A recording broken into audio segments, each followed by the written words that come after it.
Cover me! UAV recon standing by. UAV recon is deployed. Predator missile on stand there. Keep it up.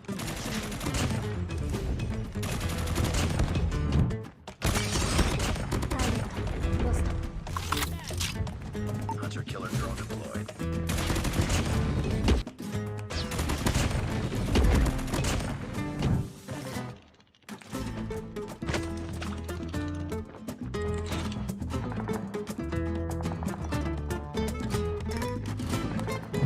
Keep it up.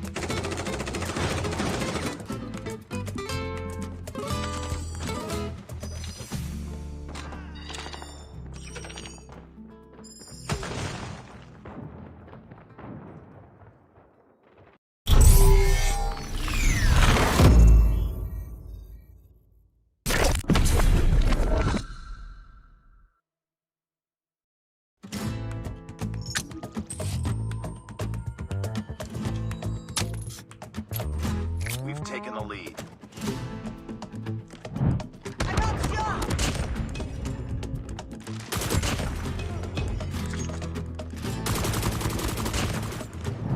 I got shot! Standing by. Heads up. Enemy UAV spotted. Predator missile away.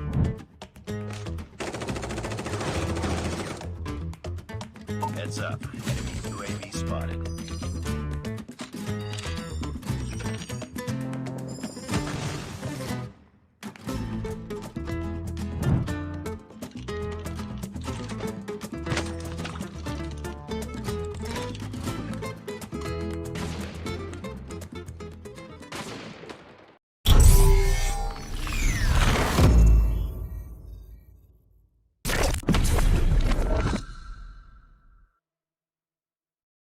My world's so bright, it's hard to breathe, but that's alright. Hush.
there. Keep it up.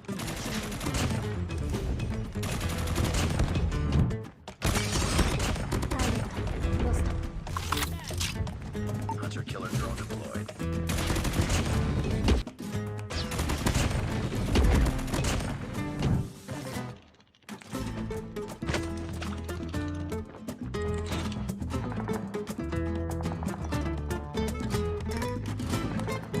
Keep it up.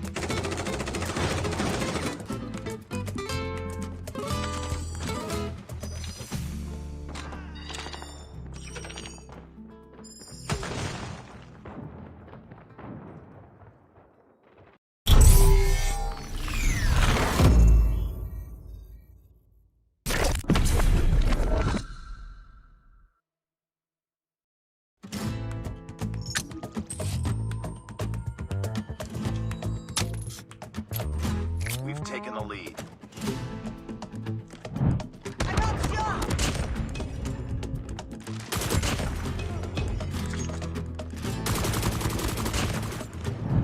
I got shot! Standing by. Heads up. Enemy UAV spotted. Predator missile await.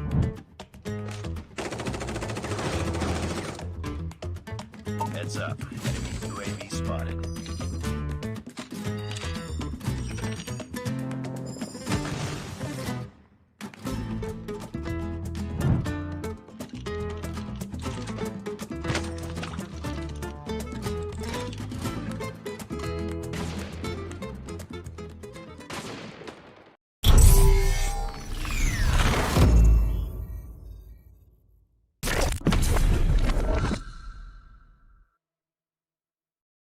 My world's so bright, it's hard to breathe, but that's alright. Hush.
deployed.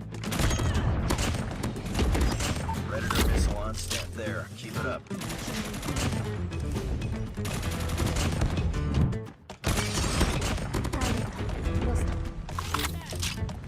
Hunter killer drone deployed.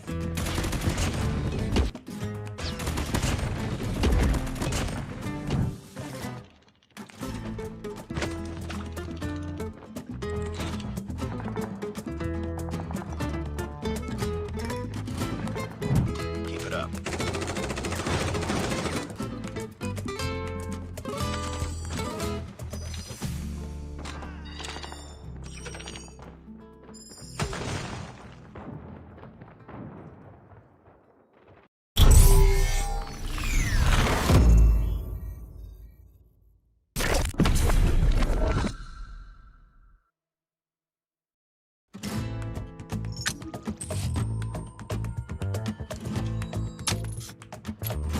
We've taken the lead.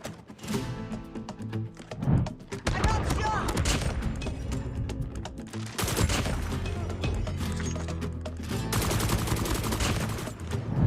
I got shot! Standing by. Heads up. Enemy UAV spotted. Predator missile away.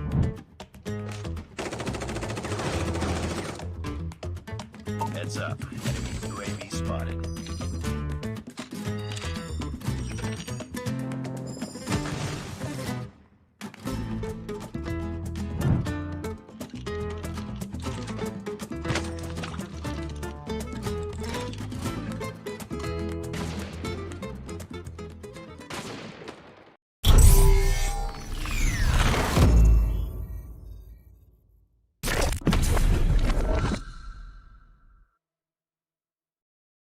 What's so bright? It's hard to breathe, but that's alright. Hush.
lead.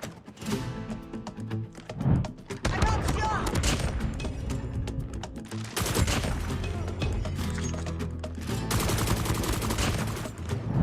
I got shot! Standing by. Heads up. Enemy UAV spotted. Predator missile away.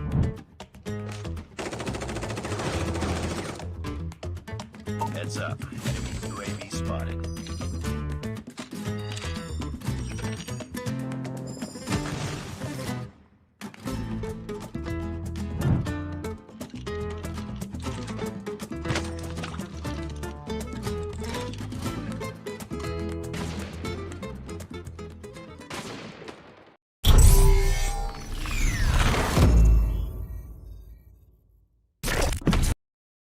You've been waiting for this. In fact, you've been waiting for 1 hour. We do apologize for a tad bit of a delay there, ladies and gentlemen, boys and girls. My name's AJ. I'm the Mustachio down here with Neptune, the gentleman gaming. This is Garena Masters Season 5, day number 9. Now, although the matches were delayed by a tad bit, gentlemen, the action is going to be just as hot, my friend. Exactly. I mean, we're still looking at 3 series for today and a lot of teams that are hoping to step on the top 4. So looking forward to them really do their best this time, because later on we will be having a little bit of changes in the leaderboard once we have shown it today, and as well as with the reason of the delay that we have. So don't be surprised if some of the teams will be moving up or down in there based on what happened today. But real excited for what Group A is going to offer. Yeah, absolutely. And of course, as we start off the day, we are going to go through yet another Titan of Group A, SKADI. SKADI being called a Titan because the competition within Group A hasn't really been up to par in terms of how they put up their gunfights, right? I think this was a team that we saw in Garena Masters Season 4 that were pretty new to playing it super seriously. They re-rostered a tad bit, and clearly they have been putting in a lot of work into their strategies as well as their map workarounds, because we see such a tremendous improvement in this season from the squad. Exactly. I mean, it's just showing that they wanted even more, especially with what happened in the previous season, wherein it's not that far that they can reach the place that they want to. But again, this is where everything can be put into fruition, because a lot of teams are hoping to be that champion. Even for those coming back, they still want to be there in the #1 spot. So looking forward to them, especially for SKADI, to prove that a little bit more. They're the ones who will be adding more to their wins if in case they can get another 3-0. But let's head over to the tournament format and show you what's going to happen and what has been happening. 16 teams in group stages right now, divided in 2, Group A and Group B. Currently, we're going to watch this Group A team battle it on. Top 4 from each of the group will be standing on the playoffs, and this is a chance for them to grab that championship for Garena Masters 5. Yes, sir. And of course, you also do notice there are 2 teams within Group A that have been making a lot of noise thus far, and that's SKADI as well as ZHIG ZHAG. These 2 have been unbeaten within the grouping, and it looks like that story is not going to change all that too much. Or can PV SAGE really step up to the plate today and show us that after that tremendous victory over Spender, they are going to be able to walk away with another victory, this time an absolute shocking one. It's not going to be a easy fight for them. We've seen a lot of promise from this team, a collegiate giant who has stepped into the pro scene, and at the moment they seem to be tested a tad bit. But what all of this effort is for, it's for part of $25,000, and everybody's got their eyes on the lion's share of that prize pool.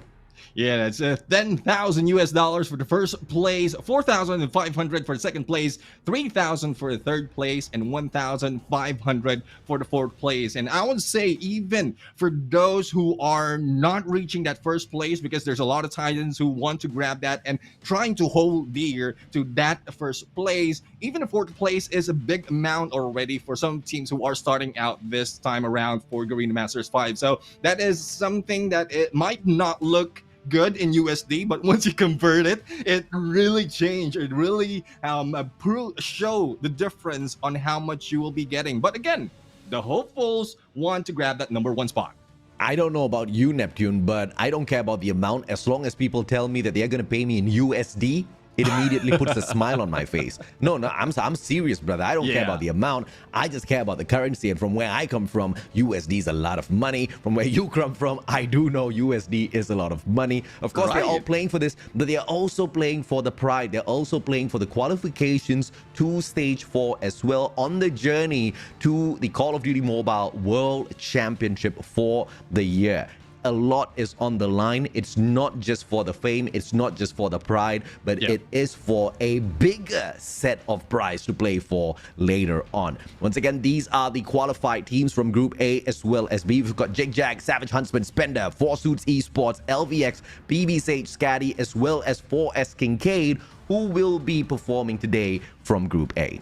Yes, and for those performing tomorrow, that'll be Impunity, E8 Nova, Savage Doctor, DVK Oblivion, Broke Boys Club, West Point Mamalo Kings, EZR Bookie, as well as Smart Omega Esports. So as you can see, it is an alternate of both these groups. So even if your favorite group is not here just yet, this is where you see the preview of how the teams will be playing and probably how they will be ending up with your favorite group. So hopefully everyone will be in here standing by in the live section, in the comment section as well, because you might see a few tactics, strategy that can be similar to some of the teams of the best, or probably some that can be, well, that can be the throw off when they go against more of Titans from Group B. And of course, I think the sentiment of the chat thus far has been quite divided as to, do we need this many teams within the group stage for Stage 3 of Garena for SMP? I think we absolutely do. Because if you've got a ton of teams who are very close in terms of stats as well as rankings and capabilities out there on the battlefield, you're going to see hyped up matches, but you're never ever going to be able to really tell where they excel, where their weakness is at. And sometimes it's a tad bit more easier to compare them to teams who are really on their way up. So you've got a couple of newbies, but also that provides a fantastic opportunity for the newer teams to take the journey of West Point Mamba Kings, who entered this exact same competition back in Season 1 as nobodies. They had the backing of a couple of people who believed in them. They had the fight, and they took it all the way through their hard work invested thus far, Neptune.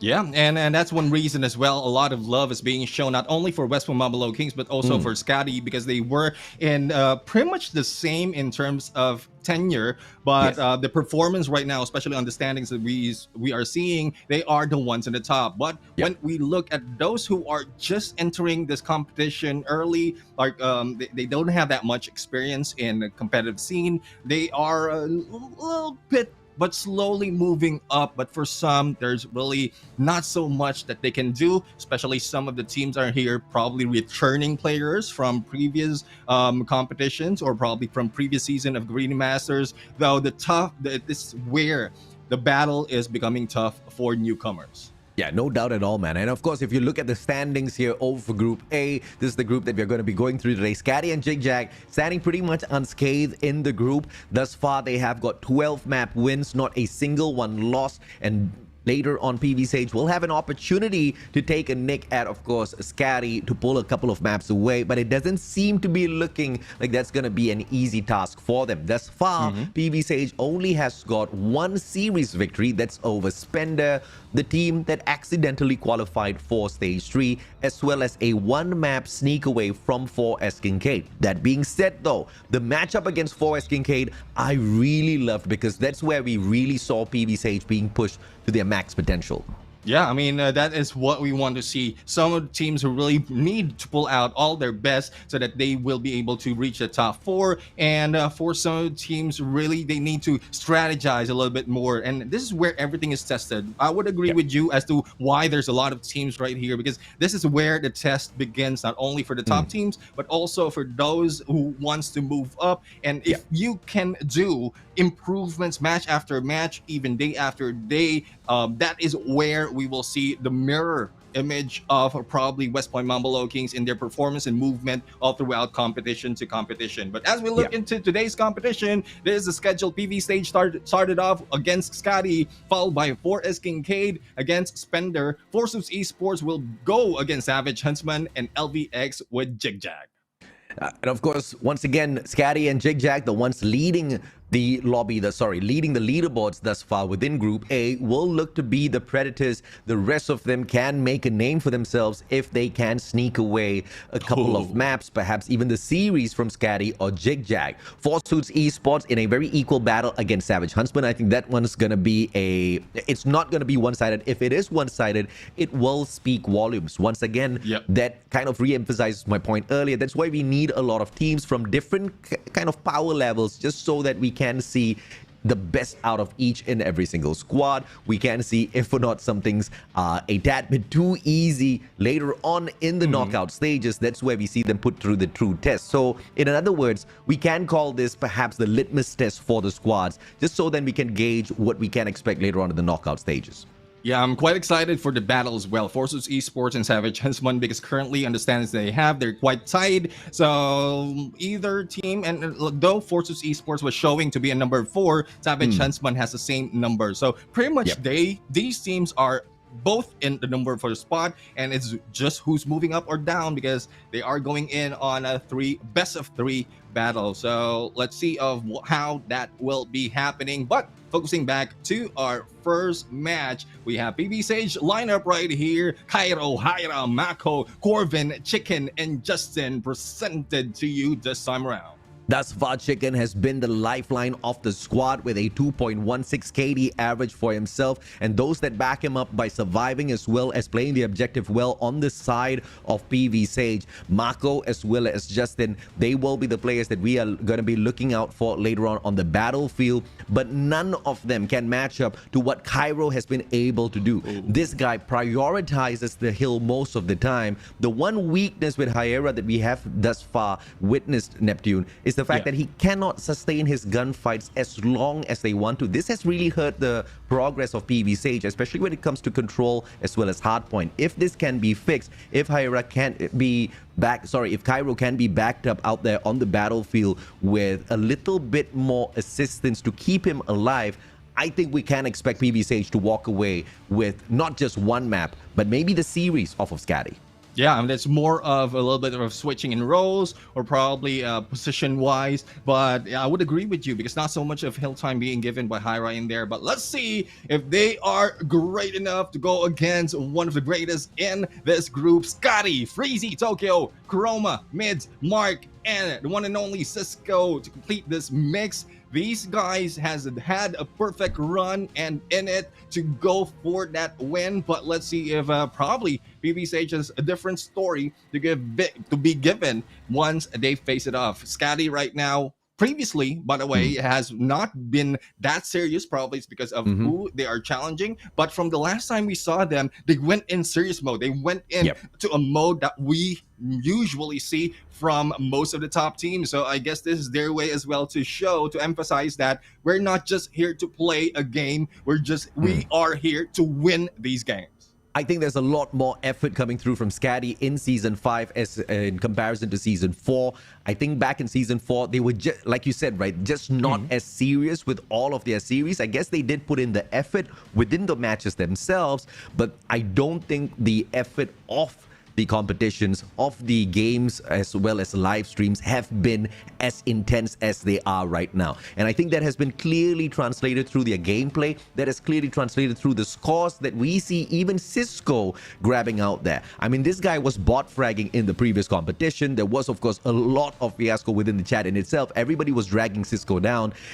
And you did bring up the team name of SKADI, synonymous to West Point Mambolo Kings in terms of the hustle. And I really want to shine the spotlight on Cisco, right? Because this is the kind of guy that you want to take inspiration from as far as hustling goes on. Because, you know, he could have just quit after Season 4 and said, you know what, I don't deserve this. I'm a great content creator. I'm just going to earn my money from there. I'm going to stop trying. But instead, He went back, he ate some rice for sure, and he came back with a lot more might. And at the moment, he leads his team with the best KD of 1.94. That's very impressive. And he's not a player that's not playing the objective. Great timing on the objective as well. So this one is going to be a highlight for SKADI once again, unless, of course, PV SAGE can sneak a couple of maps. Let's see, Summit, Meltdown, Crossroads. Where do you think PV SAGE potentially has an opportunity here, Neptune? Well, in terms of Hardpoint, PV SAGE has one win in terms of their Summit Hardpoint, but it was against Spender. So out of that, everything else that follows is just loss, and it's a different map. Hacienda take off. So Summit being brought here against SKADI, wherein they have 2 wins already against Four Suits Esports and LVX. This might not look good for the PV SAGE team. I mean, and like you have clearly pointed out already, these maps have been played by both PV SAGE as well as SKADI. We've seen PV SAGE take victories on Summit Hardpoint. We've seen them take a victory on Meltdown S&D as well. That was against Spender. And we've also seen them walk away with a control match at Crossroads Strike against Forest Kincaid.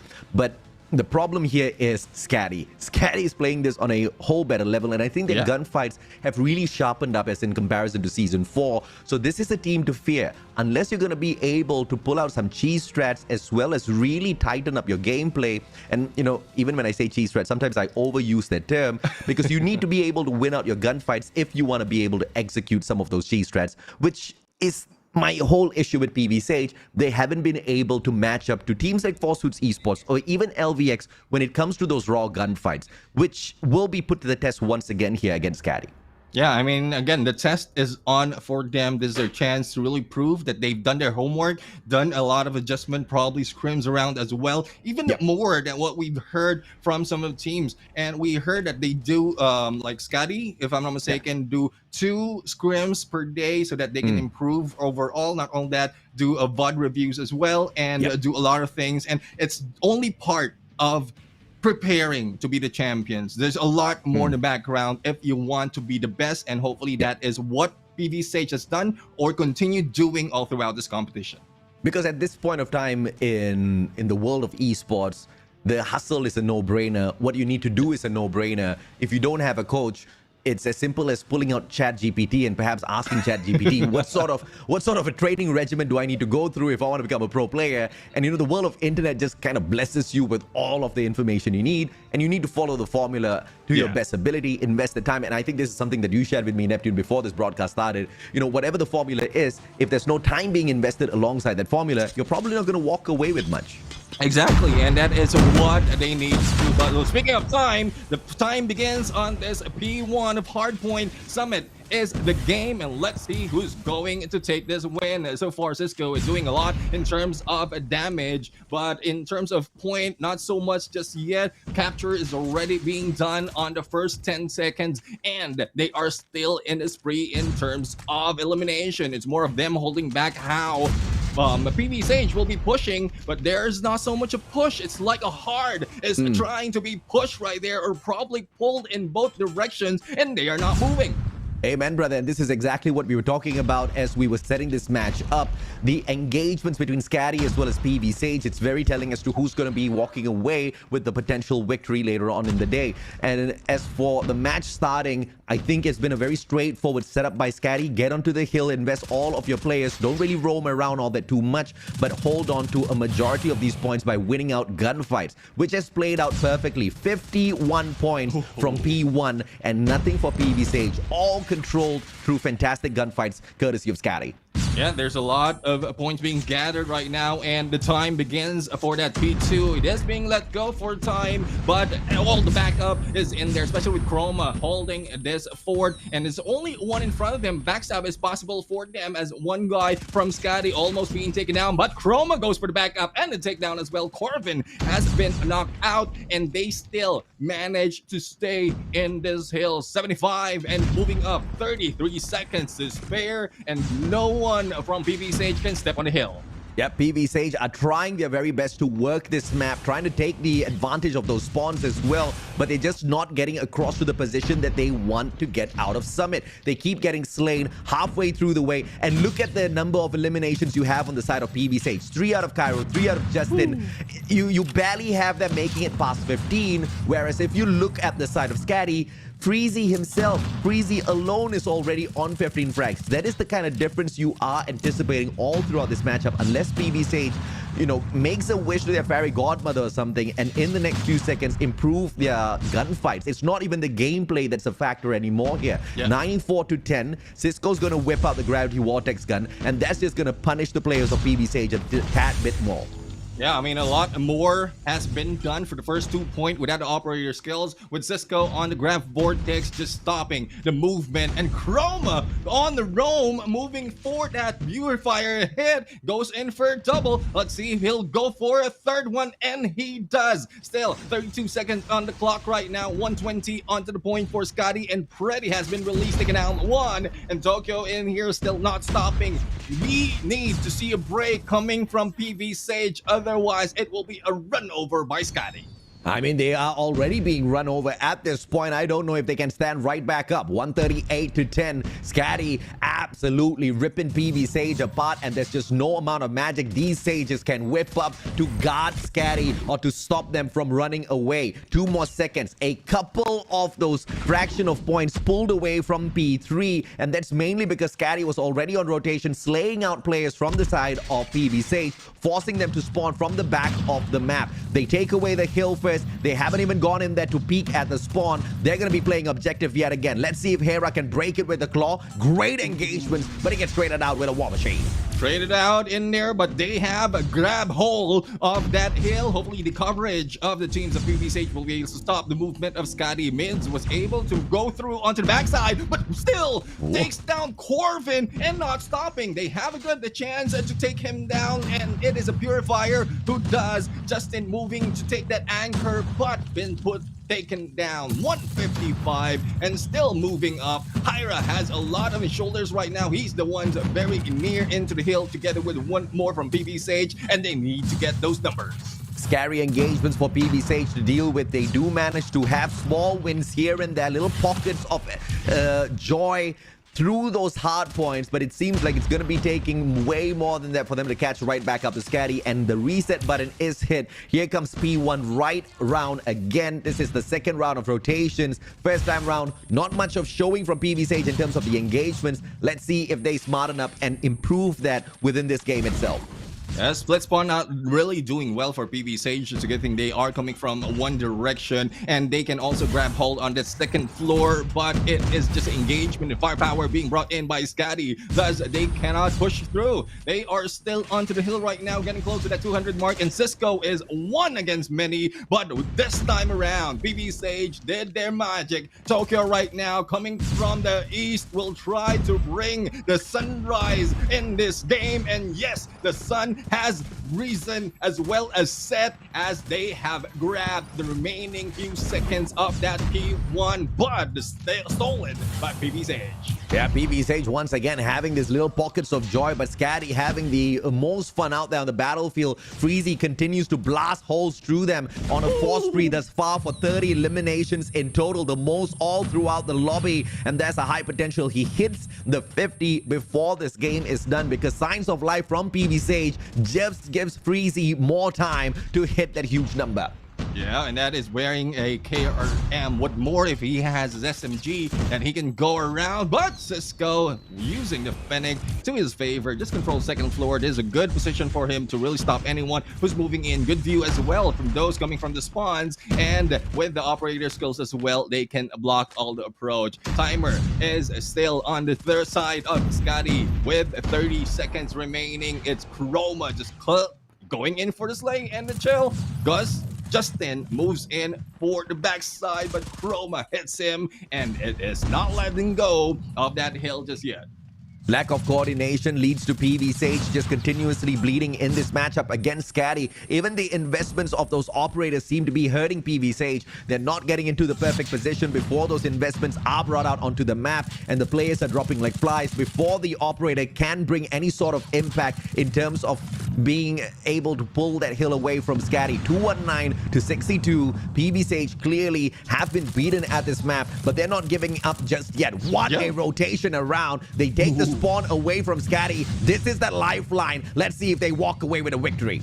Let's see, they are already 3 on the hill and starting to go for the kill. And with Corvin right now with the Sparrow, probably will do a lot more. They need to put a lot of pressure, especially for those where SKADI will be coming in. Because if they get this full 40, it's a good chance for them to catch up later on. And Mako right now, Purifying Head still being taken down by Freezy. And with the behind being taken by 2 of the players of PV SAGE, they still grab the numbers. Oh yeah, absolutely, man. They've got the favorable spawn. They've got the numbers to shove on into that hill. Yes, they're losing out on most of those gunfights, but as long as they keep trickling on in, they're not going to be absolutely snuffed in this matchup. We see signs of life from PV SAGE, and we see tremendous improvement already. But have they been hurt completely from the tremendous start out of SKADI? Because SKADI now less than 30 points to close this game off net.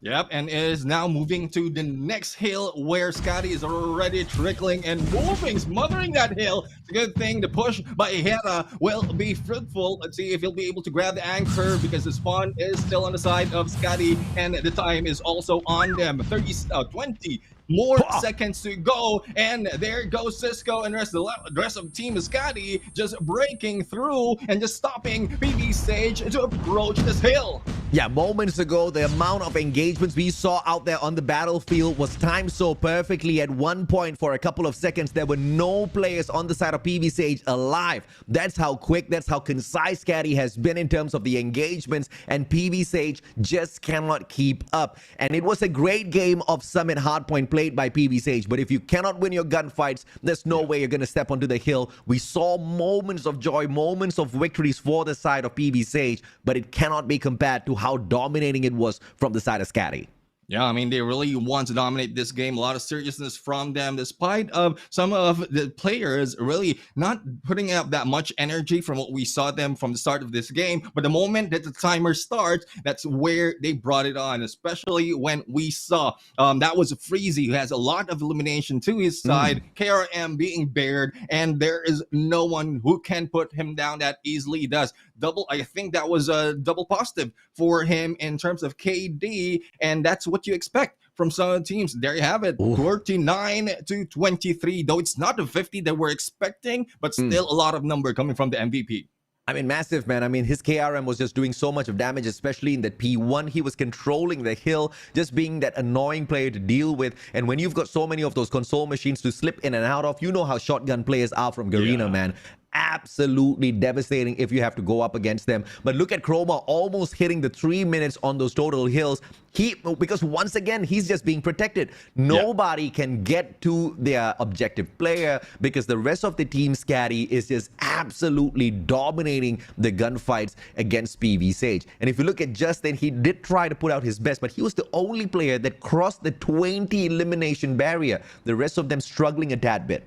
Yeah, I mean, it's usually at this point we talk about the hill time, but it's evident that it's more of the engagement that they need to win before they focus on the hill time. And that's not just happening for the side of PV SAGE. They don't have that much firepower in terms of engagement, positioning wise. The backup, the additional backup that's needed, especially if one will be going down in each hill, is not there just yet. So hopefully that is something that they can improve all throughout this competition. But SKADI really brought in the game 250 to 105. And this is just game number 1. Later on, we're going to head over to Search and Destroy, and it's Meltdown once again. I mean, I am about to have a meltdown here thinking of what's about to happen to PV SAGE. Yes, they are a team that had a lot of promise at the very start because there's a tad bit of a layer magic mixed into their strategies, but it is clearly being proven out there that even if you do have the best of strategies, even if you do know fundamentally what to do in each and every single game mode, each and every single map, if you cannot engage well, if your mechanical skills do not match well against your opponents, you are going to struggle in the game. And we can clearly understand why that is the case. SKADI is not just any team. SKADI, yes, it's a brand new brand. It's a pretty fresh brand that has joined the Garena Masters run, but they're filled with veteran players, bro. You've got Freezy, you've got Tokyo, Chroma, Mids, Mark, Cisco. These are all veterans from the early days of Call of Duty Mobile. I mean, you've got Sirac, Snurpy, and Speed leaving, you would think that would be the death of SKADI, but Cisco being a great captain, he knows his way around. He knew exactly which superstars were available. Yeah, exactly. And a good mix right now brought us to the powerhouse, which is SKADI currently. I mean, they might be named after a goddess, but these are gods really rising up to the battle, and they have already their first win. I will not be surprised if they will be going for 3-0 this time, but PV SAGE, this is us motivating you to do a lot more. I mean, even if they don't do a lot more, I'm not going to hold it against them. I just want to see, because once again, I think, you know, the West Point Mamba Low King storyline is one that is super inspiring. Cisco not giving up and coming back even bigger, badder, stronger, and proving that, you know, you guys can run your mouths, you guys can try to put me down as much as you want, but I'll show you how my hustle brings me to the top, right? That's exactly what we want to see out of teams. So this is just their introduction to the pro scene. This is just their introduction to the Garena Masters run. I'm not expecting the world from them. Of course, if I got the world, I would hype it up, you know, to no end.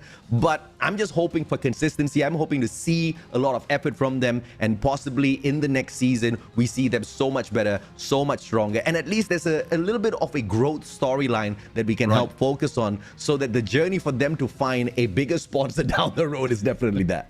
Exactly. I mean, it's a good comeback story if they started off at this moment where they are right now. They're not really doing that well, but they did well in the lower levels before the Green Masters. That's a already good story to start with. And if they improve the next season, or probably the next competition that they face against these teams, that really builds up what PV SAGE has, and similar to what we've seen from the other teams. So for those of you who are fans, and as well as, since this is coming from collegiate, a lot of students out there might know these teams. So a lot of fans out there are standing by on PV SAGE really move up. But don't be surprised. Don't be don't be devastated if they don't do that much. As AJ mentioned, there's a lot more that is in store for these teams if they continue on the improvement that they have, similar to what we've seen from the Titans that's already on the top.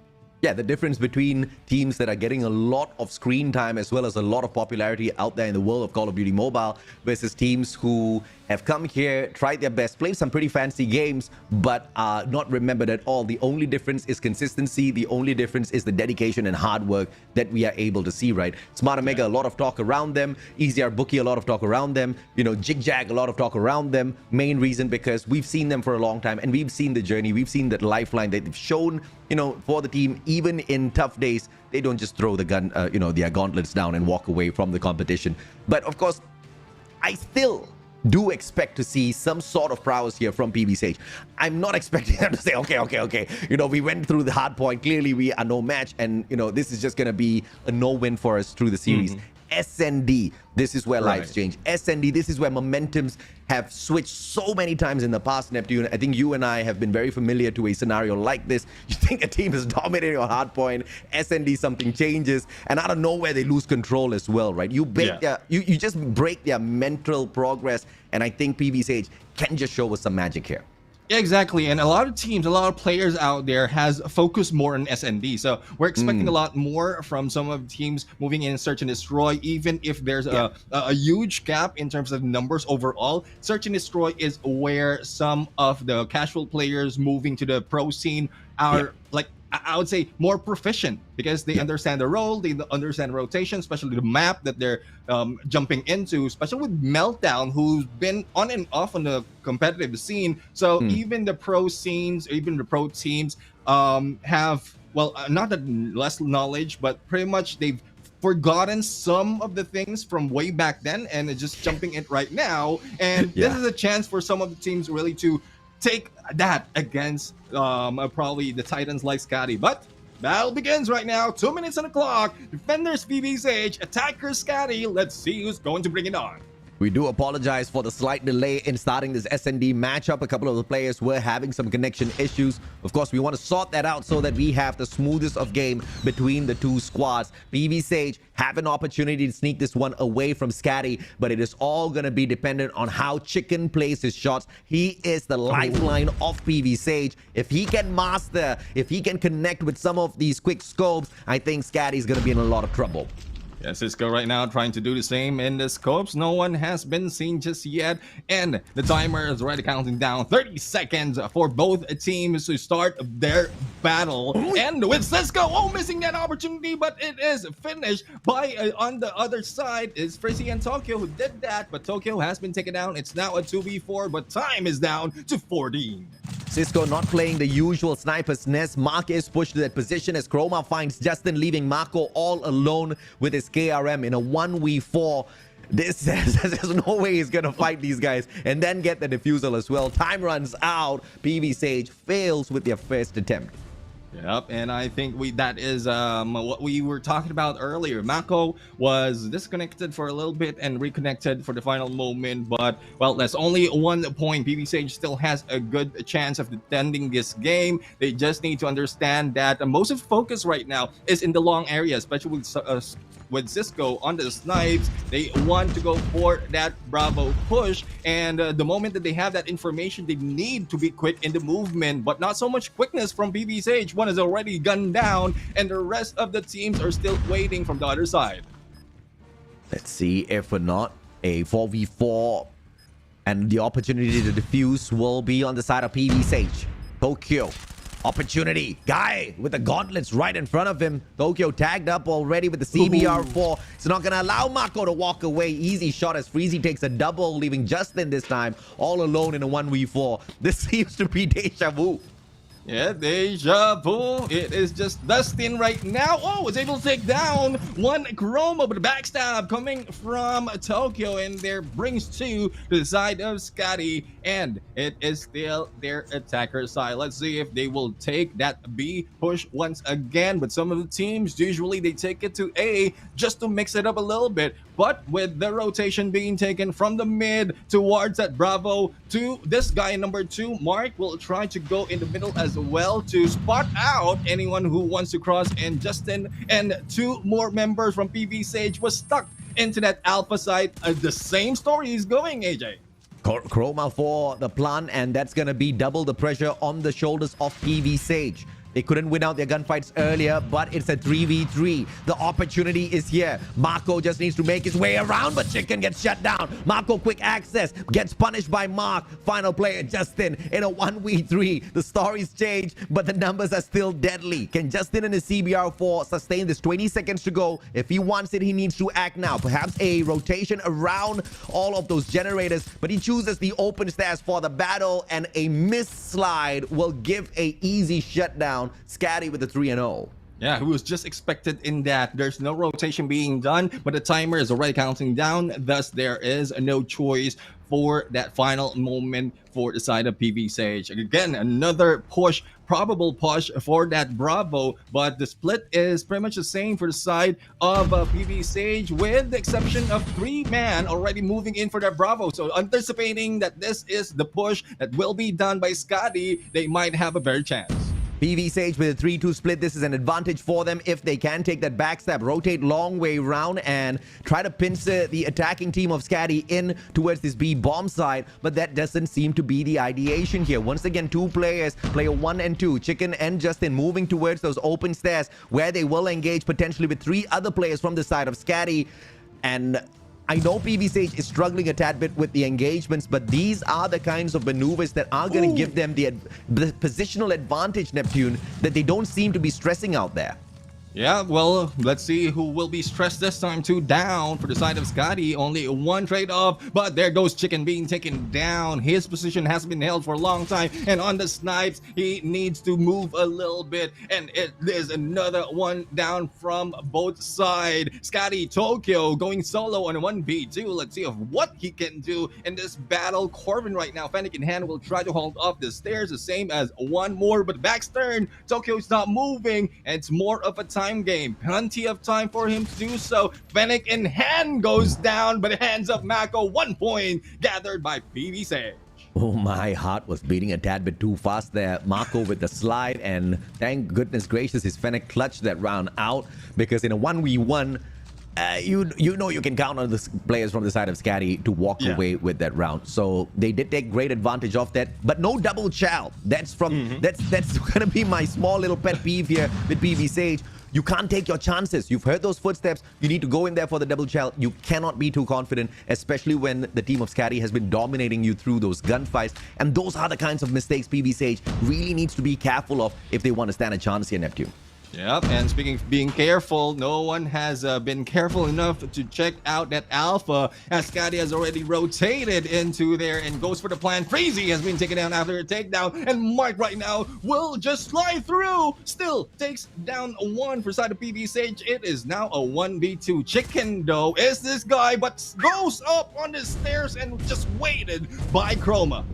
When you run around like a headless chicken, that's exactly what happens. Very hungry boys who have a lot of rice on their squad hunt you down. Yeah, and they are going to be hunted in a bit once again, but they are still the attackers, or SKADI is still the attacker, so there's no hunting just yet until that bomb has been planted. Bravo right now. Little bit switcheroo being done by SKADI once again after that attempt on that alpha, but with Mako already, the rest of the gang standing on generators. Oh, go for the takedown. Chroma is down. Mako might potentially be going in for the double, but it is just SKADI's strong suit to go for those 1v2s. Thus, they get another point.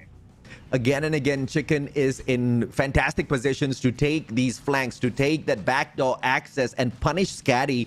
Even from that perspective, we did manage to see he was a little late for the rotation to back the rest of his team members up. And the rest of his team members were kind of holding SKADI down. That's when you saw the two players waiting over at the flyover rotate in from the open stairs to back them up. Chicken could have taken a fantastic backstab, Neptune. It's just the timing that's just not meeting well for PV SAGE. But this time, it's a full-on 3v3 fight down here, the big chimney. The bomb's not going to get planted just yet. Yep, and Hera in there just waiting for the opportunity. The bomb, it will not be planted. It's more of the waiting and standoff being done. But Hera has been taken out with a grenade in there. Cisco moves in, but no! Chicken in this knife, but Cisco 1v1! Chicken is the guy! It's only one left for the side of SKADI, and Mark has nowhere to run. The plant has been done, and will he be gone? That is the question. That is the absolute problem here. But as Mark finds Justin, Chicken with the pinpoint accuracy and the most beautiful of timing, take that trade. 2 rounds for PV SAGE. We asked for a lifeline. We asked for them to step it up, and they're finally getting it done. But once again, just like that Hardpoint matchup, we started seeing signs of life when it was a tad bit too late. Is that going to be the same version now, Nep? Because one more round, SKADI's on match point. Yeah, let's see if they'll be able to repeat the same for this time around for PV SAGE, as they are backing off the perfect timing, not really putting that much of a risk. And SKADI is also being pulled down, and Justin and Corvin goes in for a double. Chroma is the only guy who is able to go for the trade-off, and it is back to Mark once again on a 1v4. The plan is being done, and goes down the timer as Corvin has the potential for the backstab, but Mark goes for Justin, and Corvin hits it, but still, pistol against Corvin. He wins the gunfight. You cannot drop the ball like that, and Mark finds the Punisher. It's a 1v1 now. Mark also has the Fennec in hand. All he needs to do is circle around and make sure he finds the final player. He does not spot him out just yet. Timing 19 seconds as Hera saves the day, Nep. Hera is a hero of that fight. And as we can see, it's up to 3 already in this game. They stopped the match point for SKADI, and they are still bringing it on. Attacker side, dictating the pace. They can go to Alpha, they can go to Bravo, but Bravo is the decision that has been made, and everyone for SKADI is just waiting for them. Oh, 5-man stack. Chicken taken out with a god nade courtesy of Mark. And now it's a 5v4. PV SAGE are instantly nerfed. That one grenade with PV SAGE failing to play with their trophies at the early positions makes them fall a bit short in terms of the pacing towards that bomb plant. Now they have to play for trades, and Justin, what a god nade response. And speaking of trade, that is 1-for-2 trade just on a nade, and that is what we're talking about. We are about to see another point if in case they can pull it through. Justin goes in for the window, and there goes the takedown against Justin. No, but it is now a 2v3 where PV SAGE has advantage. Let's see if Freezy can go for that hit as his member, his player, has been taken down. And again, back for the plan, but Freezy doesn't know how to stop. He goes for that elimination, and it's now 1v2. Yeah, CBR4 SMG assault rifle. This one's a mixed identity problem here. It has been doing fantastic. Finally, we are anticipating a couple of nerfs for the CBR4, but I've heard that lie one too many times already. I'll want to see it, to believe it. Freezy circles around and Marco makes quick work of him. 4-5. The lifeline that we were expecting from the side of PV SAGE. The improvement that we were demanding from PV SAGE. We get to witness it right here, Neptune. Yeah, speaking of seeing, believing, we were just thinking about it, and now we're seeing it. We are believing, and PV SAGE is just showing us what they have to offer. They go this time on that alpha, and 4-man push being done by SKADI, and they will be taken down. The trade-off has been done. Mako responds against Tokyo. It is now a 3v4, but Corvin has been pulled down, but the response from Mako brings down Cisco. 2v3, and it has been slowed. It has been stopped. But Freezy might be go for the backstab. Pincer maneuver. Freezy takes an easy one, makes that a double against Mako as well. Chicken in the scopes. Can he hit the double? But Marks is held to the no match point for SKADI. It is now match point 64. There's a lot of pressure being felt by the Sages right here. And as you can see, Mark smiling for that start of this game. Let's see if they have it on. There's not so much of pressure for the side of SKADI. They just need to defend it well. But let's see who will start this fight on the initial engagement. Mark right now, good view, but no one has been seen just yet. All the angles being taken though by PV SAGE, and they had slowed down a little bit in their approach. Thus, good potential for them to surprise this team of SKADI. Freezy and Mark really carrying the squad, and you need to do that. And thank goodness, thank heaven SKADI has that, because Cisco has been hitting the wall thus far with a single shot, a single elimination. If this is going to be the final round for SKADI, he better sweep up the rest of those 4 eliminations, because I know the chat's waiting for Cisco. Yeah, they are waiting indeed. And well, let's see. Cisco, who? That's what we want to see right now. Freezy right now, not seeing anyone just yet, but the waiting game is bringing the timer down to 1 minute. Potential of that 2v3 situation in the middle, and the movements will be done. Mark takes down Justin with the snipes, and with that information, Freezy has a good visual, but Mako goes in for the backstab. Chroma has been taken down. It's a 3v4 though, but a battle that can be fought by PV SAGE. Your daily dose of panic shots, that's exactly what we want in each and every single competition. But now, this is a 4v2, not to the advantage of PV SAGE. Corvin and Mako, alive and kicking, split apart on the battlefield. Corvin cannot play for trades as Mako goes down in a 1v4 as they all circle him. Corvin gets an easy one, backstab, unavailable as the Fennec gets whipped out as well. Corvin for the clan of Corvinus going in for that double, but unfortunate for them, they haven't taken down, but a good battle has been fought by PV SAGE. SKADI as the ones who emerged victorious. Good game for PV SAGE. A light has been seen, and SKADI, this team really cannot be put down that easily. I mean, it was a fantastic showdown. I think there were moments of life from the side of PV SAGE, but there were also moments where SKADI was sleeping. Cisco didn't wake up. The profile photo that Cisco used to submit for this competition and the previous one just seems to be the position that he took. He was yawning a little bit before the series. I think that was an indication that we were not going to get. I think he just ate a lot of rice before the competition. You know what rice does to you, nephew. Yeah, I mean, if you eat a lot of rice and like just a few minutes before, it will bring you to that sleepy mode. So let's see if Cisco will be awoken by PV SAGE. I think he was a little bit from that final moment, but when the rest of the team SKADI just did everything to cover up from what Cisco is not showing at this point, then that's where they got that win. But still, props to PV SAGE. They got 4 against SKADI, and looking at the numbers, the only team who did that was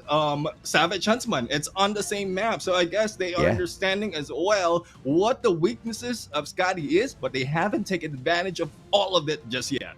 And I believe this is a record of Garena Masters Season 5. 18 eliminations in an S&D matchup. Mark picks up the medal for himself. 15 is one of the highest eliminations we've seen on an S&D. So we've got one of the highest plus the highest, the record-breaking run from Mark.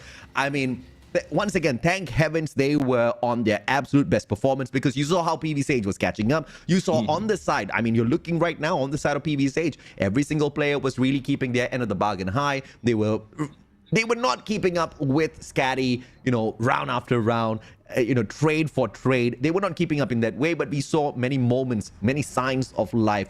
And if they were able to really punish Cisco a tad bit more, I think this would have really come raining down on their heads. But the save, of course, for the squad, 2 players stepping up was more than enough. PV SAGE got near, but got close. Just not close enough, Nep. Yeah, a little bit near, but not that, a little bit too far as well. But let's see.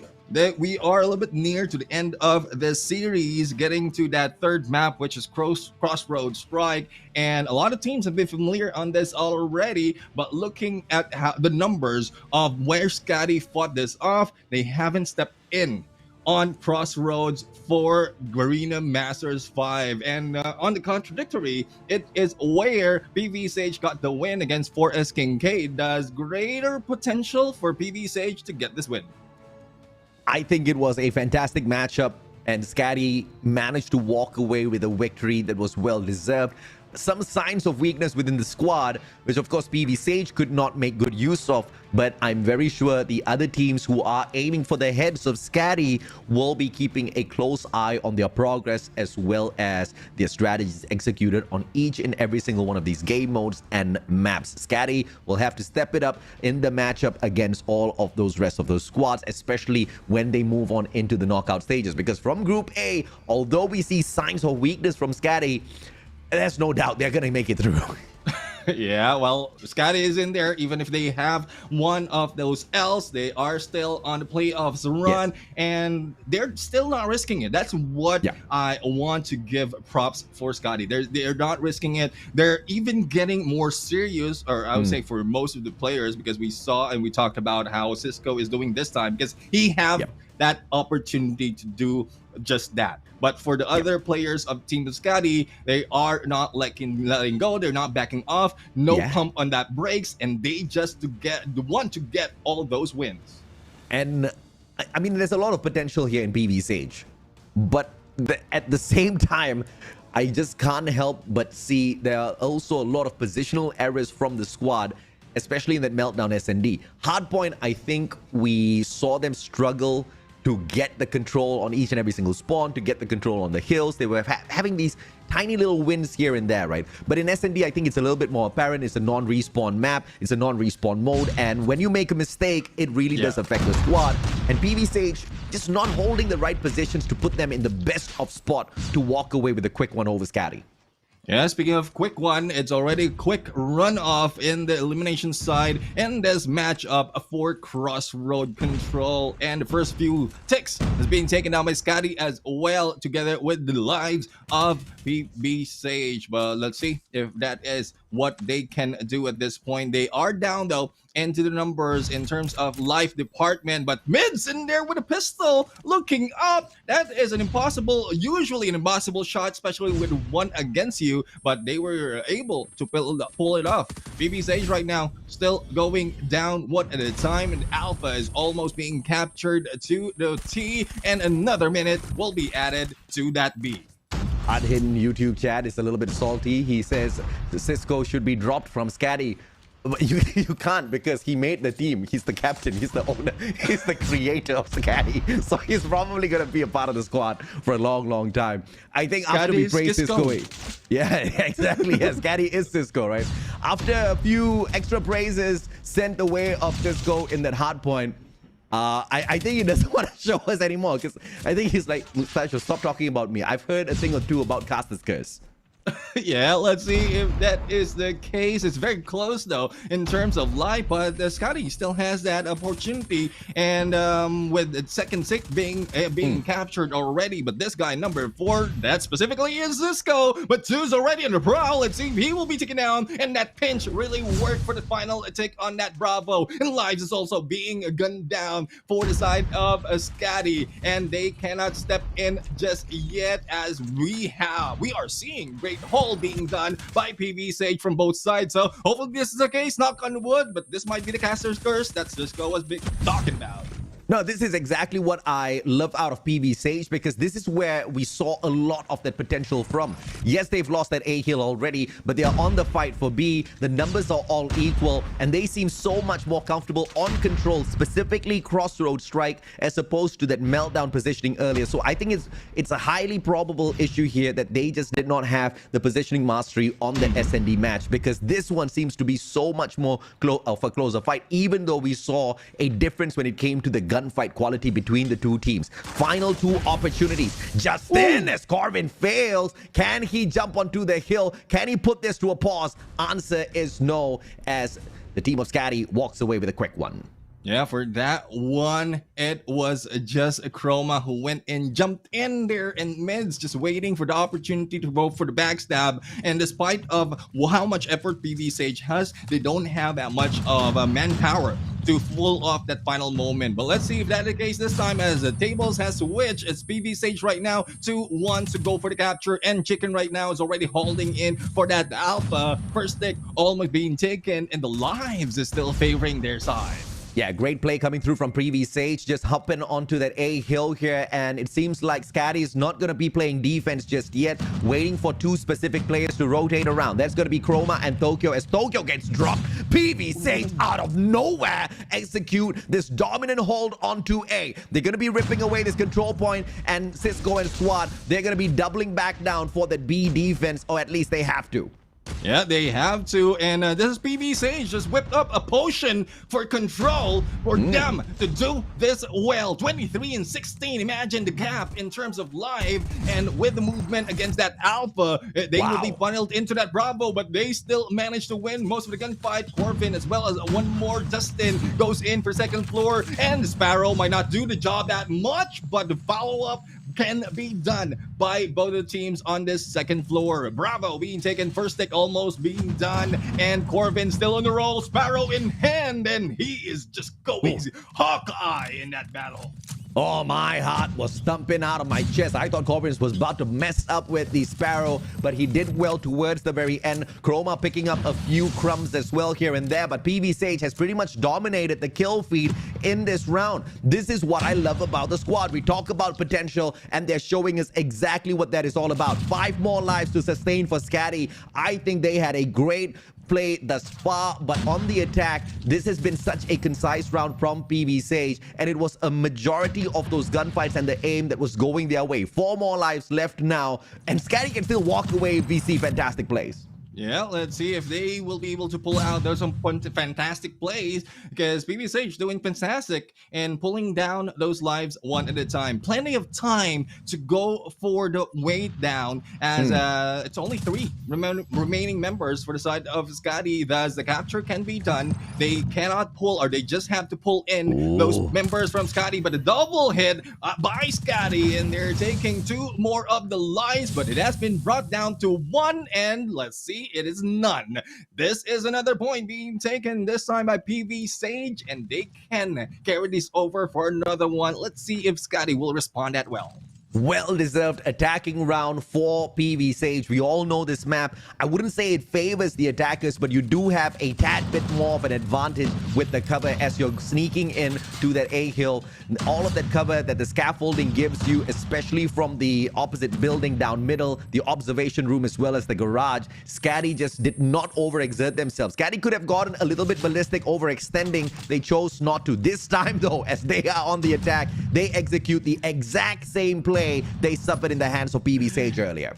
This is the response. They don't want to lose this game, and only one life has been lost in that battle. But with that go breakdown being done by PV Sage, it is now starting to trickle down. But not so much though. Alpha already being taken by SKADI, and though Bravo can be a funnel run for PV Sage, this is one thing that they cannot do that easily, especially with the firepower that SKADI has brought into Cisco right now. Missing that corner, goes in for the takedown, and Corbin beats him to it. Let's see on what can be done by PV Sage this time, as Tokyo is just killing it. A great winning factor for PV Sage on the attack was they stuck together. Now on the defense, they're trying to play those splits. They're trying to work their way around the map. That's just not going to cut it. PV Sage needs to know their strengths. They need to know their weaknesses. And divided, they fall a tad bit more easier. SKADI just having a field day out there. 9 lives in terms of difference. Almost sneaking away the second segment of B as Hera saves a tad bit of time for the squad. Chroma slides in to take his partner's spot. And this is the final segment now, as SKADI puts on a masterclass for PV Sage as how to get it done on attack concisely. They just push PV Sage out of that hill, and with only a few moments was saved by Justin. Let's see, with 5 lives can be saved as well. Mids right now goes in for the rush, and not only that, 3 players in there, and with that triple stack up, they might be ending this. Only 1 remains and cannot be seen just yet, but Justin goes in for battle against Chroma. But on a 1v1, it's done and dusted as Bravo has been captured 2-1 favoring SKADI.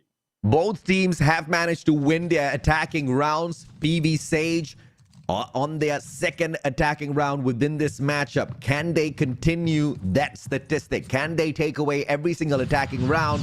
Which technically doesn't give them a lot of advantage because they'll be on the defense for round number 5. But if they can pull a quick one off of SKADI, then perhaps there's a little bit of a lifeline here they can be proud of. Yeah, and it's quite balanced in terms of lives, so this might be the lifeline that they're looking for.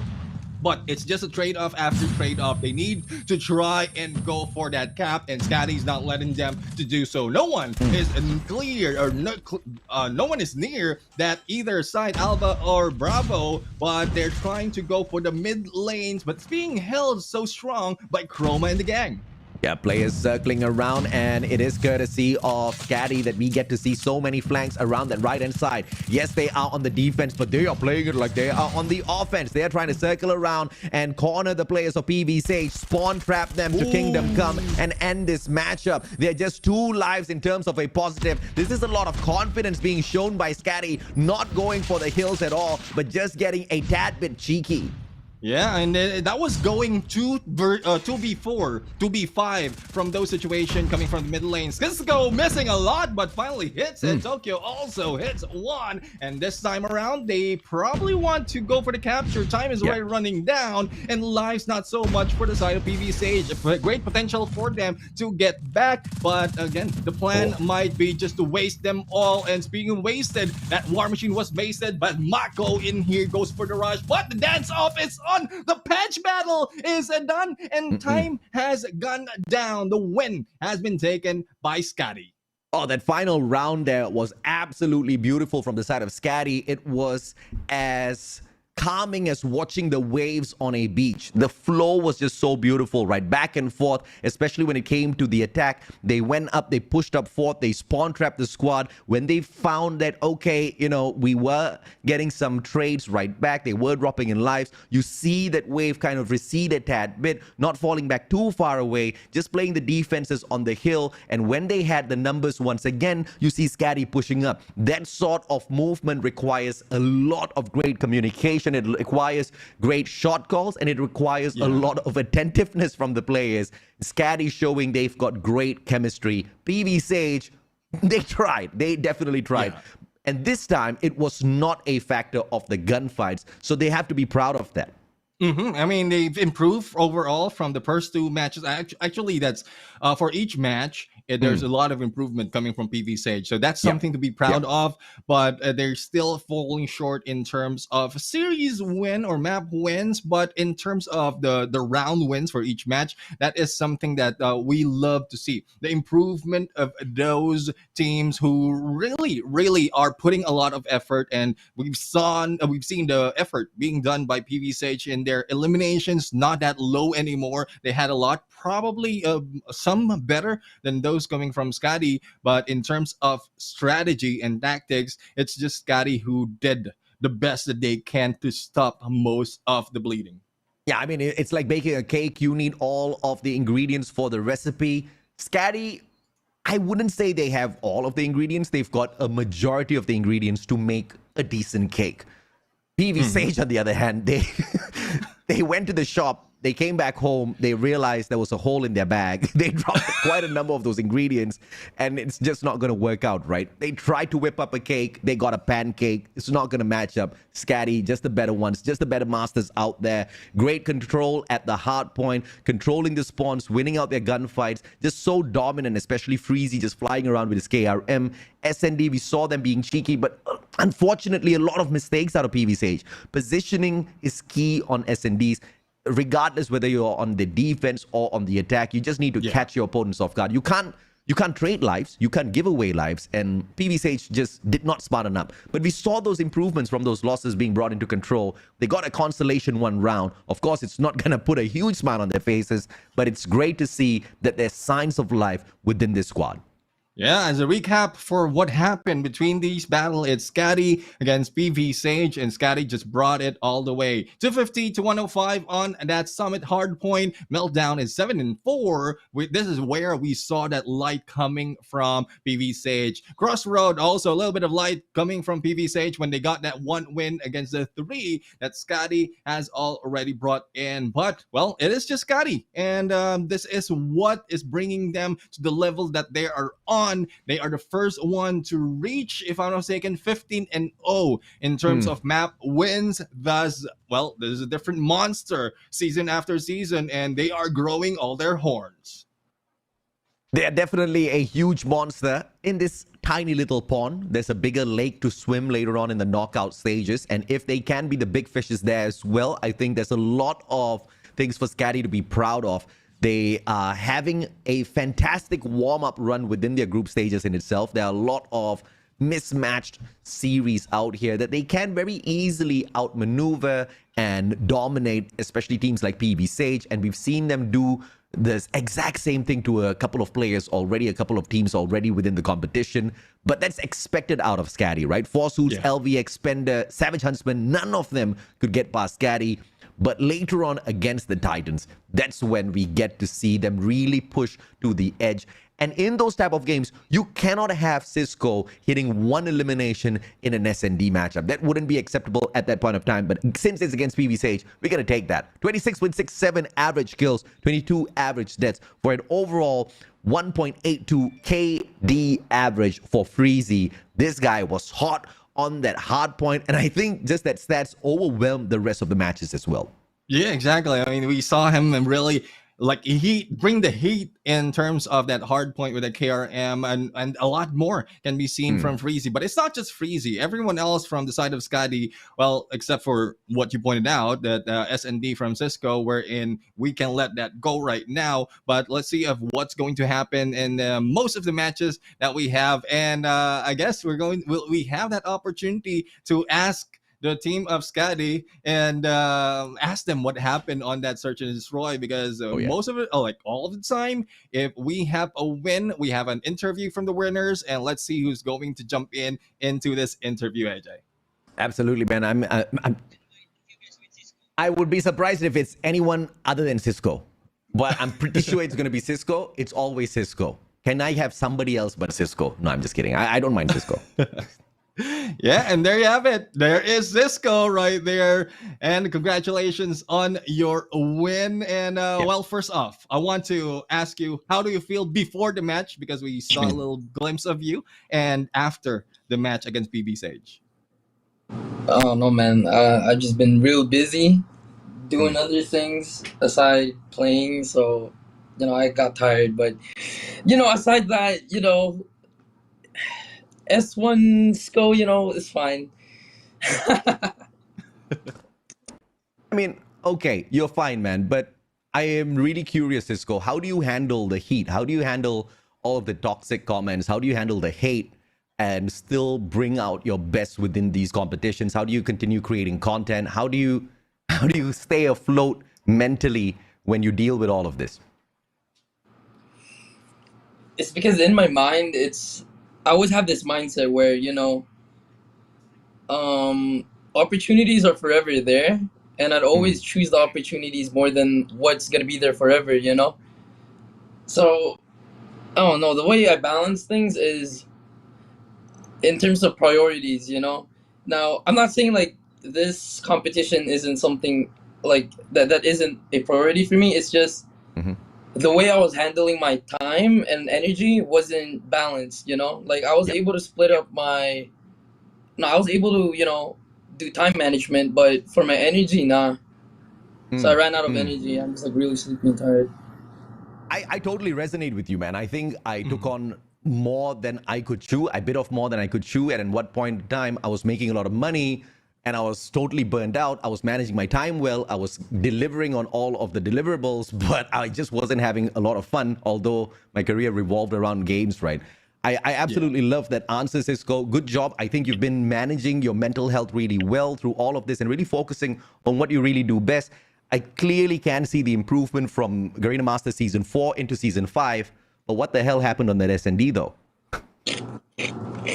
My teammates are just too good. I had to give them a little spotlight. Just whatever. Shout out to them. Shout out to Midge, Freezy, all of them.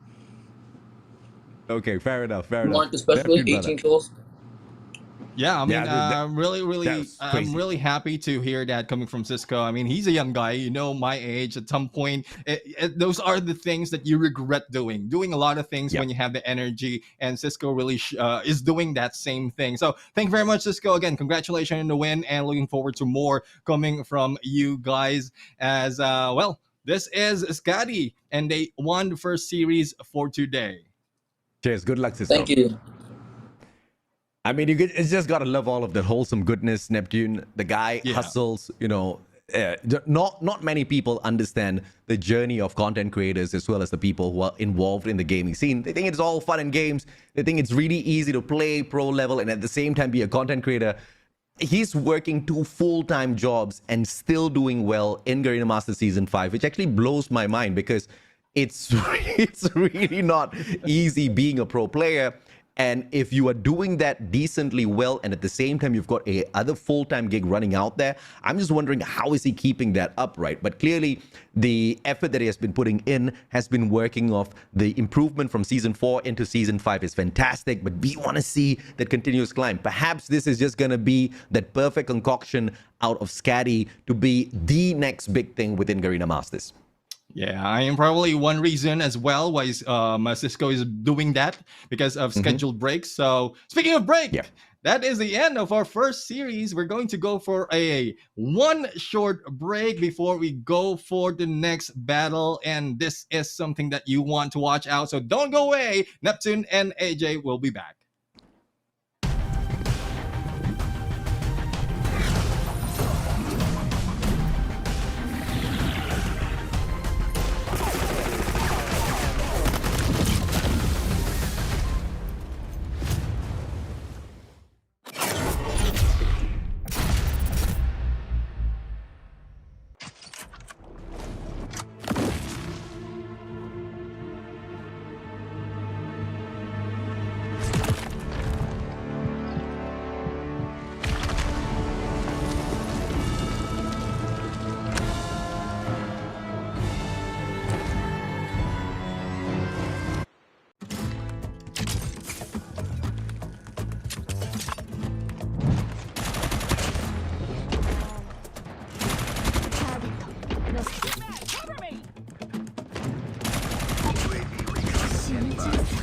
UAV recon is deployed.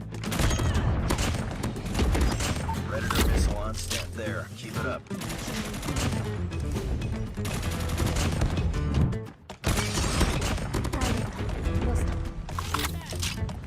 Hunter killer drone deployed.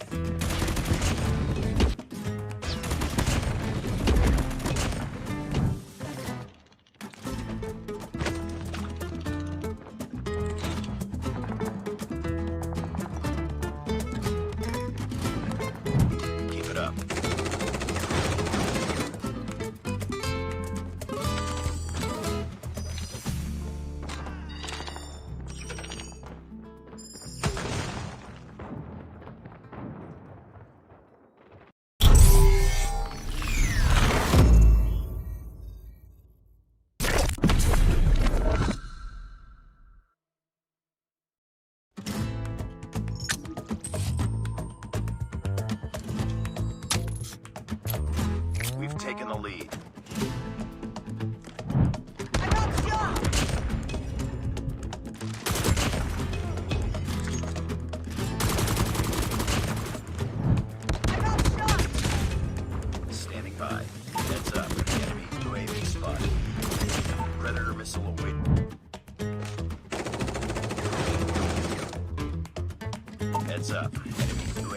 spotted.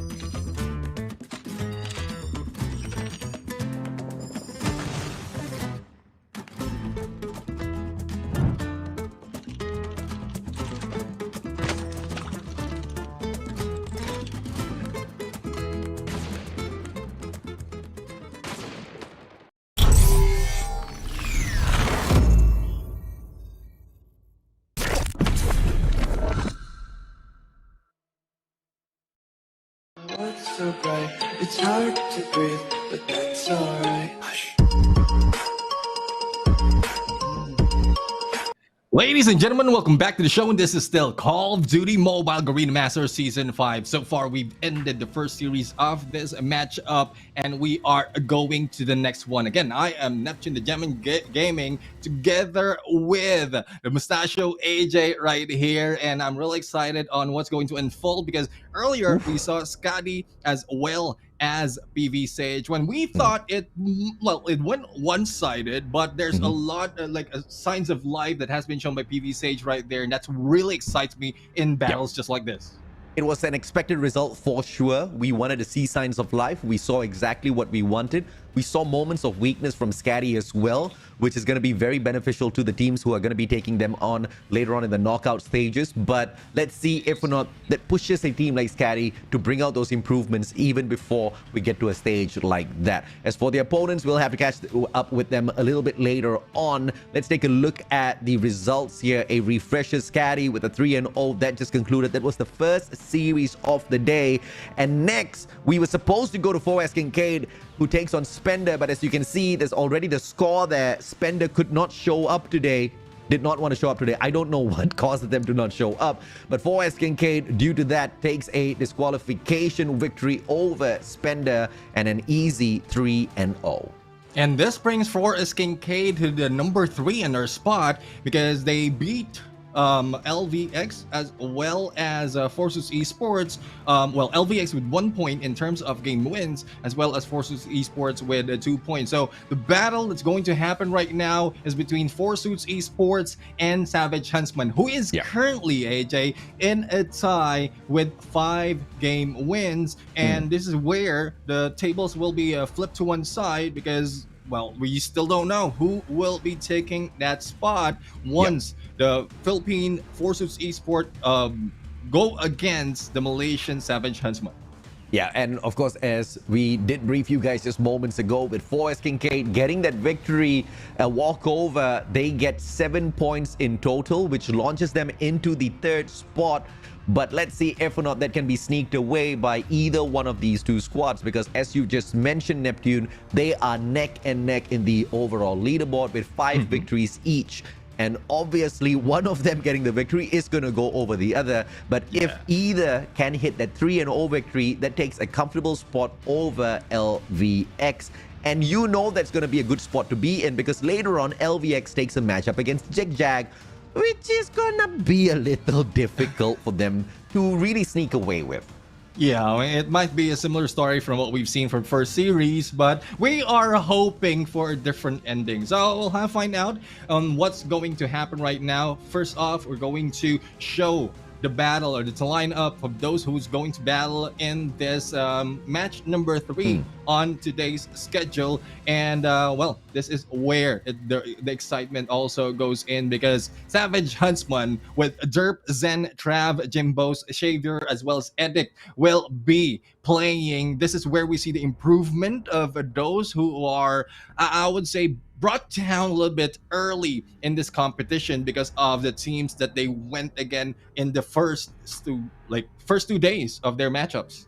I have always been a fan of Zen. I have always been a ultimate fan of Derp, and now they've got a Titan joining their lineup. I love to see the birth of Jimbos as well as his prowess out there on the battlefield. I think he has truly he's proven himself thus far. He's proven himself to be more than capable, as well as deserving for a role on that SAVAGE HUNTSMEN roster. He's been doing a lot, Neptune. I mean, when you play the hills, when you've got him playing an objective, you know Jimbos is there. You also know he's pulling out those frags, but he is not getting a lot of them. But when he does get that hit, These are high value eliminations that he's taking for the team, which has given Savage Huntsman a lot of advantage, especially against 4S King K that we witnessed, as well as Spender. Yeah, I mean, this Jimbo's really literally tanking those hills most of the time, and it's more of the backup as well that is needed from the rest of the team, because he will be able to be successfully gaining more of a hill time, also getting all those elimination if he is backed up by a strong probably of a strong guy who will be going for that eliminations together with him. But we'll have to find out as to how that will unfold this time. I'm pretty sure that came up in the conversation as on their team meeting. They're going against Four Suits Esports with Chari, Aski, Josh, Omo, Baki, and Vince. And out of this players from Four Suits Esports, previously known as Four Suits King, it is just one guy is doing a lot more compared to the other, and it is Omo who had a lot in terms of elimination. And well, this is what we've seen so far in previous competition this part of, but this is where he really shines. On paper, based on the number of map victories that Four Suits Esports has thus far, they match up neck and neck against the Savage Huntsmen. Both teams have got 5 map victories. Both teams have lost an equal number of maps as well. Both teams have got 2 series victories. So there's a lot of similarities if you look at it on the surface. But when you start to dive in a little bit deeper, you start to see the differences as well between Four Suits Esports as well as Savage Huntsmen. And the one main thing being the KD average that the Four Suits Esports has been able to maintain, although they have gone up against both SKADI as well as ZHIG ZHAG. The same has been the situation for Savage Huntsmen, who've taken on those 2 Titans. But the KD average, Chari is currently on a 3.18 KD average. How do you even walk away with that? Aski is on a 2.67. The rest of the players on the side of 4S Esports are close to the 2.0 KD. And you compare that to the Huntsmen, they've not been able to sustain their lives out there. All of them, or a majority of them, are just slightly above that 1 KD, with Xavier barely breaking that ceiling, right? So that's going to be a fundamental point that we kind of hit on time and time again in the series. Hacienda slumps as well as raids. Your assessment on the map picks, Neptune? Yeah, and for Hacienda, this is looking good for the side of Four Suits Esports, because this is where they won against PV SAGE as well as LVX. Compared to what we've seen for the side of Savage Huntsman, this is where like Savage Huntsman lost it against SKADI. But again, we're talking about top teams, and ZHIG ZHAG also has been a loss for the side of Four Suits Esports. So it's still 50-50 depending on who they are challenging in this map. But when we look at it in a perspective wherein both teams are on the same page, it is looking like it will be a very close but still gearing a little bit towards Four Suits Esports. Great assessment, Neptune. I really do agree with you. As long as they can sustain those gunfights, we see clear capability of Four Suits Esports really dominating the map, really being able to control the spawns as well as play Hacienda Hardpoint down to the T. Those early rotations have been shown by Four Suits Esports. They know the strategy of the map. And like I said, the engagements made the biggest of difference. They could fare well in the engagements against LVX and PV SAGE. They walked away with a victory. They went up against ZHIG ZHAG, and even Baki, who was the best player in that hardpoint matchup, could only fare up to a 1 KD. They were not doing great on those gunfights. They lost that match 52 to 250. So you see a vast difference in capability, although it's the exact same Hacienda map. And that's the main reason why I brought up that whole KD issue between these 2 teams. That's going to be a factor. And I don't know if that's the kind of factor that Savage Huntsmen can fix over a couple of days within the group stage in itself. This one kind of takes a long time of practice, of competition. Yeah, exactly. I mean, eliminations it's contributed to mechanical skills, though mechanical skills is already on them as they are part of this competition, this tournament. But it's a lot more of going for those engagement, winning it most of the time. And it's that's what we didn't see so much in the previous battle that we've seen Savage Huntsman go, and that is the reason as well as why their KD average is not that high compared to Four Suits Esports. Yeah, I totally see where you're coming from. And, you know, we also have to pick up this exact same example once again. When we look at Savage Huntsman kind of struggling in their overall KD, you see some weakness. But when you and this is a blessing that we can get in the single round robin. Both Savage Huntsmen as well as Four Suits, they've met the team of SKADI and ZHIG ZHAG. We have to acknowledge that Savage Huntsmen did statistically better against these two teams as opposed to what Four Suits Esports could walk away with. So that once again is an indicator as well that kind of throws this to the side of Savage Huntsmen. The MYSG squad could just walk away with the victory. It's all going to be shown. It's all going to probably be narrowed down based on what we see out of at least the first 4 hard points in this game now. Yeah, let's see. And I'm seeing a similar approach by Savage Huntsmen right now as they go in for that rotation, similar to what we've seen from ZHIG ZHAG, because they go in for second floor, clear out the area, clear out second floor, clear out the P1, and that's where they step in. So there's still an open hill right now coming from both teams because they're planning the same approach. They want to take advantage of most of the time that no one will be going against them on those second floor, and that is what's being done. Thus, the point is also slow, though we are already down below 20 seconds in that P1.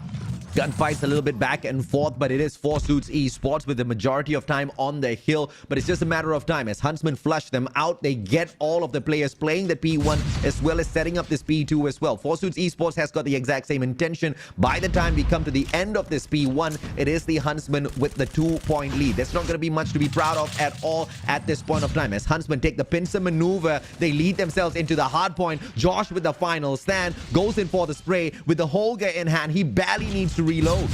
Yeah, and it's a good thing that early rotation has been done by Four Suits Esports because they can grab all the opportunities for the elimination. But for the final moment, if Josh wasn't there, they could have been taken out, and the flip can be done by the Huntsman right now. Though it is still a trade-off in the eliminations, it is that stair that needs to be held by the Huntsman. Thus, they can go in for the push, making Four Suits spawn on the left side of the map. Yeah, fantastic plays by both teams and a very clear indication as to why you really don't want to just hyper-focus on all playing out the CBR4 or everybody being on those assault rifles, because sometimes the LMG can come in super handy, especially in a game mode like this where you need that one anchor to be on the ready for each and every single gunfight, especially if it's going to be holding the hill single-handedly, waiting for the backup from the rest of the players. Huntsman going to take the remaining points. Early rotation for Four Suits Esports, but look at who we have here. Xavier trying to anchor down the spawns at the back as well. In the meantime, it's going to be a fantastic hole by Trav, but he gets smashed to the ground. Four Suits sneak the hard point away. And they are spawning on the left or right-hand side of the map, though, and they are very, very close to that hill. Thus, the approach might be caught off guard for the side of Savage Huntsman, and they are starting to tie it up. Trade-off after trade-off in terms of those elimination, bringing a hold in all the capture contention stops the time as well, or not the time, but stops the point to either side. The Savage Huntsman has taken it back for them. Only one left, though, to hold the hill. This proves our theory that this was going to be a fantastically even matchup between the two that was going to be dictated by the gunfights. Huntsman ahead slightly, but you can see the numbers that Zen and Derp are putting out there as the veterans of the Huntsman squad. On the side of Four Suits Esports, on the other hand, you can see the frags are not as many, but they have been circling around these hills, playing it really smartly. But the downfall of Four Suits Esports was constantly giving away those scrap points, which they fixed in this P3. Off to P4 we go. The final hill on this rotation of Hardpoint, and it's going to be kicked off with one Preddy taking out a key player, Derp, and that's going to help Four Suits Esports open up the hill a tad bit. And let's see if that will be opening up for the side of Four Suits Esports, but it's still being taken by Savage Huntsman right now. Josh is for the spray and really praying to hit someone, but unfortunately, he has been taken down by Derp. And we have the grab vortex to grab a hold of what's going to unfold for the side of Four Suits Esports, but they have taken the wet road and they are moving in one at a time. Jimbo still in there into the hill, but has been taken down by Josh, and a double for him. Straightforward gunfights. Four Suits Esports picking the spawn off of docks, and they flow in a straightforward attempt to break this hill through their gunfights, and they seem to have been caught at a standstill here. Huntsman winning out a couple of gunfights more than Four Suits, puts them on the back foot. A total of 20 points difference. SP4 potentially comes to an end here. Final second sneak away by Four Suits Esports, but you don't see a lot of that coming through. It's still neck and neck. One hill could make a world of difference for this matchup. Yep, and let's see if that will be happening for the side of the Savage Huntsman once again. Earlier, we saw Zen in there just grab a hold of that hill, takes down 4, and even Miss Jimbo's helped out into the gunfight. But Chara right now, annihilating hand has been taken down by Jimbo's, but Omo goes back on the trade-off, and Baki's the guy on the second floor just giving them hell at this point. No one can step in on across that building, but it is not being taken car that much by Savage Huntsman, because they have the hill, they have the numbers going to their side, and they are still in the lead. At this point, Zen and Derp have already surpassed the 20-point mark. What's weighing them down, unfortunately, is the performance of Jimbo's as well as Xavier. But as long as they continue keeping up a trajectory like this, you can know. Because once again, Jimbo's playing the objective there. He is going to be slain out a little bit more. We have noticed this to be a weakness on the side of Huntsmen, but it is not a recipe that's bringing failure. It's a recipe that's keeping them ahead of Four Suits Esports. Josh needs a tad bit more backup, I believe, though. Four Suits Esports needs to keep a tighter grouping as they go in for those hill breaks. Unfortunately, they keep trickling in one after the other, giving the advantage off to Zen and Dirk.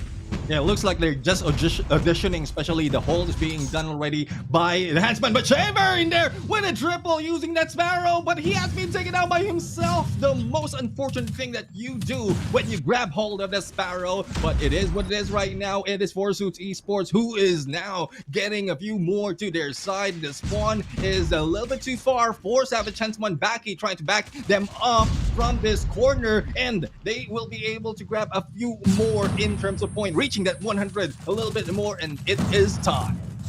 It is just a back and forth matchup which we expected, but Four Suits Esports really delivering through all of those gunfights. Final 14 seconds, but Trav gonna try to put one final stand, and he wins it out for the side of Huntsmen. The rest of Four Suits Esports already rolling too far away to make any bit of difference. The scrap points once again to the side of Huntsmen, and when you've got a neck-and-neck matchup like this, those scrap points mean a world to the squad. Huntsmen have soaked up 3 out of the 4 available scrap points, and they're going to continue to do that to Four Suits if they don't smarten up, Neb. Yeah, that's probably the reason why they have a lead in terms of points, because of the trap point that has been being let go by Four Suits Esports. With Shaver right now will try to go and grab a hold of this hill as well, and Derp has been taken down with a combination of Josh and Baki. Hasky also doing a lot of damage, and they have cleared this hill. Only 2 who have potential to rush in from upstairs, but they have been taken down here. Open hill right now, and with this guy number 2, Josh, a little bit too late on the stand. Does the contention will stop the points going in for both sides. Omo has a great opportunity and responsibility as well to go and clear this area off, and scrap point right now, hopefully it will be taken all throughout by Four Suits Esports, though it's a little bit too far on the next hill. They will have to do with that. Twice in a row now, Huntsmen letting go of the scrap points off of P3, because they know once they lose the objective, once they lose that favorable spawn, they are going to be at a disadvantage, potentially losing more lives that they would perhaps be a little bit comfortable with. They make that journey towards P4, and that was a sound decision made earlier in terms of those rotations. They did end up the first rotation of Hardpoints in front. Now they're going to use it to launch themselves up. Four Suits Esports made a fundamental mistake earlier, Neptune, as they took a one-sided attack from the spawn of dogs. If they flank around through mana, take that backstab, undo Huntsman, this could be a game-changing hill. Yeah, let's see if that change will be done right here. It is Four Suits Esports just receiving all those damage despite of the push that they're done, and Ace is the only guy who's just slowed down, but with the manpower already onto the hill, there's not so much that he can do. Chari for the takedown, but he has been eliminated in this rotation, and it's only 14 seconds remaining, and Huntsman right now, a great opportunity for them to bring on themselves to above 180 or probably 190, but not so much, as they only have 3 seconds to spare in this hill. Back to P1, Scrappy Hill, second floor again, control being done by Chari, but it is just a Huntsman who's just winning it. It's unfortunate that we get to see the exact same mistake being committed twice here by Four Suits Esports. Can they find the recovery though? Can they turn that mistake that Huntsman made at P3 into their winning reason? They have to survive at the very least for the next 2 hills to be able to walk away with that sort of a luck. 152 to 178. They lose this gunfight, and as we detected, this P1 is going to be swinging back and forth. Four Suits Esports need to sustain their lives a little bit better out there. Yeah, and they are doing so right now. Oh, I spoke too soon. 2 down already in this hill, and Chari will be taken down as well. Only one guy grabbing hold, and good potential for the Huntsman to go for all the corners. 18 seconds remaining that can bring them to the double century mark, and they are doing so right now. Our rotation being done by the team of Forsuits Esports, and Omo is this guy who's holding the stairs in this Lambo, but it is now that time. The 200 will be reached. It might be difficult for Forsuits Esports to get back on this unless they continue on grabbing the full minutes. Difficult indeed, but not impossible. Forsuits Esports just need to lock this angle down. Josh needs to play this perfectly, and as long as those LMGs can spray it down, Omo can control the pace with his gravity vortex. Things can be different, but the timing of the gravity vortex seems to be a tad bit off. Huntsmen are going to benefit from this. 40 seconds to go. A break now can still be devastating. Huntsmen attacking from 2 angles. They access it from the garage doors. They do have the walkway to play around with, and the driveway is the gift that keeps on giving for the Huntsman. Trap hops on in. It's gonna be the operator that wins this out big. The claw puts the hurt. Forsuits Esports flushed out, but they are rotating around from the back. This backstab, if they pull it off, 20 seconds, 3 points. We've got a neck-and-neck match still here. Neck and neck, and let's see who's going to drown. We have Forsuits Esports, who is just bringing it down on the scrap points once again. Early rotation being done by Savage Huntsman, but Josh rushes in and takes down one. But he has been taken out by Jim Bosch and that slide, and back right now on the face-off on that second floor. It is just one guy, it is Jim Bosch, who is stepping onto the hill, but it hasn't opened up just yet. Good opportunity for the side of Forsuits Esports to rush in and break this hill. Remember my point earlier, Neptune, if Forsuits Esports could survive until this hill, they have a huge opportunity to walk away with the victory. And this is the point where they'll catch up with the Huntsman. The attack comes through from the back. Derp with a big gunfight to win out, and the sprays come through with the LK-24. That mag size not going to be big enough for the control as Derp goes in for the reload. The backstab is solid. Aski breaks it from the back. Huntsman do have the kill, but not for long at all. 218 to 218. The match is all squared up. Now Forsuits Esports needs to force Huntsman out and get the scraps. They need to get the scraps, and they are doing so. They are the ones who are the king of the hill at the moment, as Aski goes in for the backstab, double backstab that is, and they are still in this win, and only a few more seconds for them taking the lead at this point. Going on to the next hill, it is the Savage Huntsman one that has a grab hold of that with Annihilator in hand. Derp is doing well and is doing for the kill.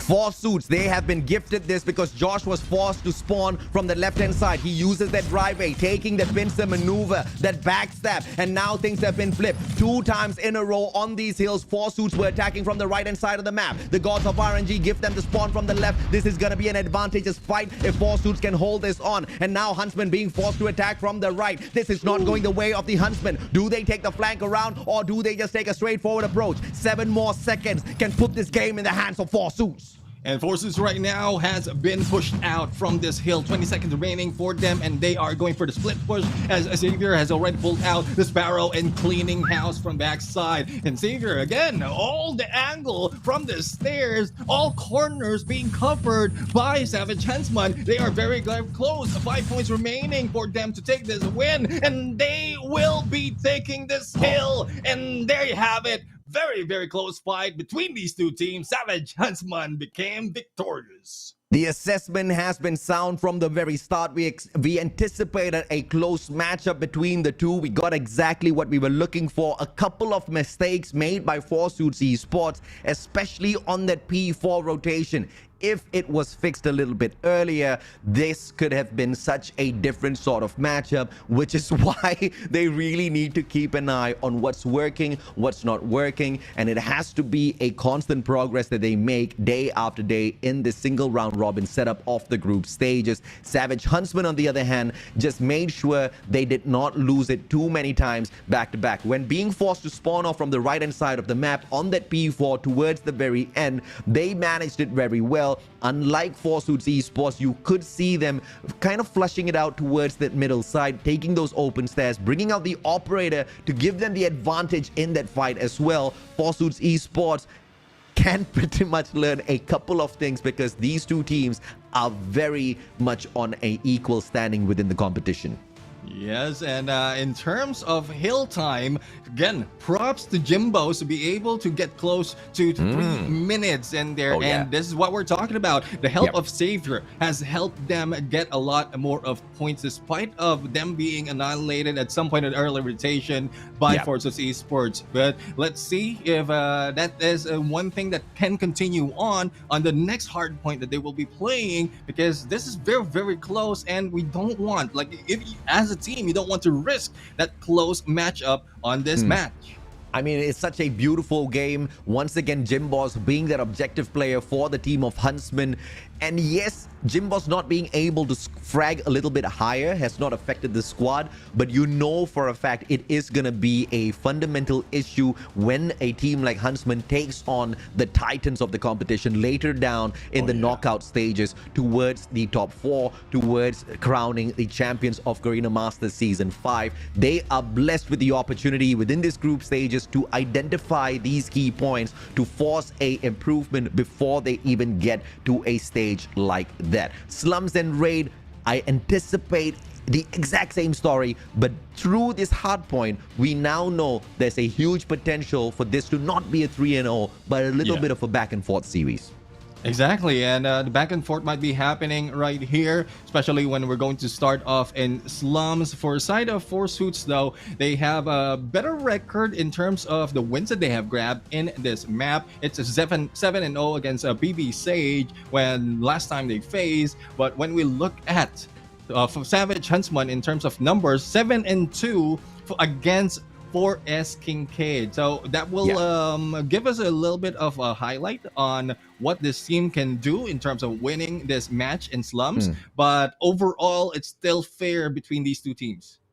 Dude, it's very fair, man. Like, once again, when we brought up all of the data and statistics that we were analyzing before the start of the matchup, I did mention already, both of these teams already took on 2 titans in the name of SKADI and ZHIG ZHAG. Savage Huntsmen statistically did better against these two teams as opposed to Four Suits Esports. We saw the frags, the KDs, better on the side of Savage Huntsmen. Four Suits Esports was deemed to lose this match just purely based on paper, but we saw the fight. But we also saw, unfortunately, a couple of errors that are not going to be forgiven on a much higher level. This is still the group stages. At the knockout stages, you will be severely punished for these errors. And you're aiming for the top 4 for sure. Yes, we talk about pride. Yes, we talk about qualification for stage 4. But dude, a little bit of USD won't hurt. Definitely. I mean, if you want to grab top 4, that is the lowest that we have in the prize pool. But again, it's not bad to aim for that number 1, that 2nd, that 3rd as well, especially if you are building your team strong enough to reach that level. But for the teams who are not doing that well, again, you need to at least put yourself in a realistic standpoint to reach all of those USDs in terms of the prize pool. But we are going to begin this game. Search and destroy, attacker side, Savage Huntsman, defender for Four Suits Esports. The match is on. I love what we're seeing out of Savage Huntsman, because if they can really whip out amazing scores like this, there's still hope for the squad, especially with this re-roster. I really like the setup. But the one key point that has been so painful about the Savage Huntsman is competition after competition. It is just a brand new roster and a brand new journey of finding that perfect chemistry. Hopefully, we can see this roster stick together for a little bit longer in the future. Yeah, I mean, that brings in a lot more chemistry, their specific signature in terms of play style, and that is what we're expecting for this team. But unfortunately for them, they've already lost one of the players. It's now a 4v5. But again, the first blood doesn't dictate the end of this game. Josh right now doing same thing as he did against Jimbos, but not so much of a elimination being done just yet. Just pot shots from all direction just to push off the attack that is being done, or that needs to be done by Savage Huntsman. But there goes the response. Derp. This guy just breaks down Josh. It's now 4-4. It's a 1-for-1 trade thus far. The defense is very solid from the side of Four Suits Esports, overwhelming the mid part of the map as well as holding on to that A-bomb site very well over at Dumpsters. They've got Baki holding on to it with the Locust. So long range through Broken. If you do find a couple of players accessing, there's going to be a couple of free shots for him. But if he gets overwhelmed with the numbers, that's where this gets punishing. But as I say that, he backs away a little bit slowly. He allows Aski to back him up. And Aski gets shut down super easily by Zen. That opens up the Dumpsters point for the squad of Huntsmen. Plan is being done by Xavier, and it's now a 2v3 situation. Derp almost being taken down, and there goes the hit. Derp, the ones with the low HP, is the one who takes down Chari, and this is now a 1v2. Time is running down, and Baki has nowhere to go. Sniper in hand, needs to find an opening, but with the position that the Savage Huntsman is taking, there's not so much that can be pulled out. Fennec also on the other side, and takes down Derp. 1v1 situation. Let's see if the clutches will be happening. It did, and Baki, the son of the strongest man, goes for the defuse.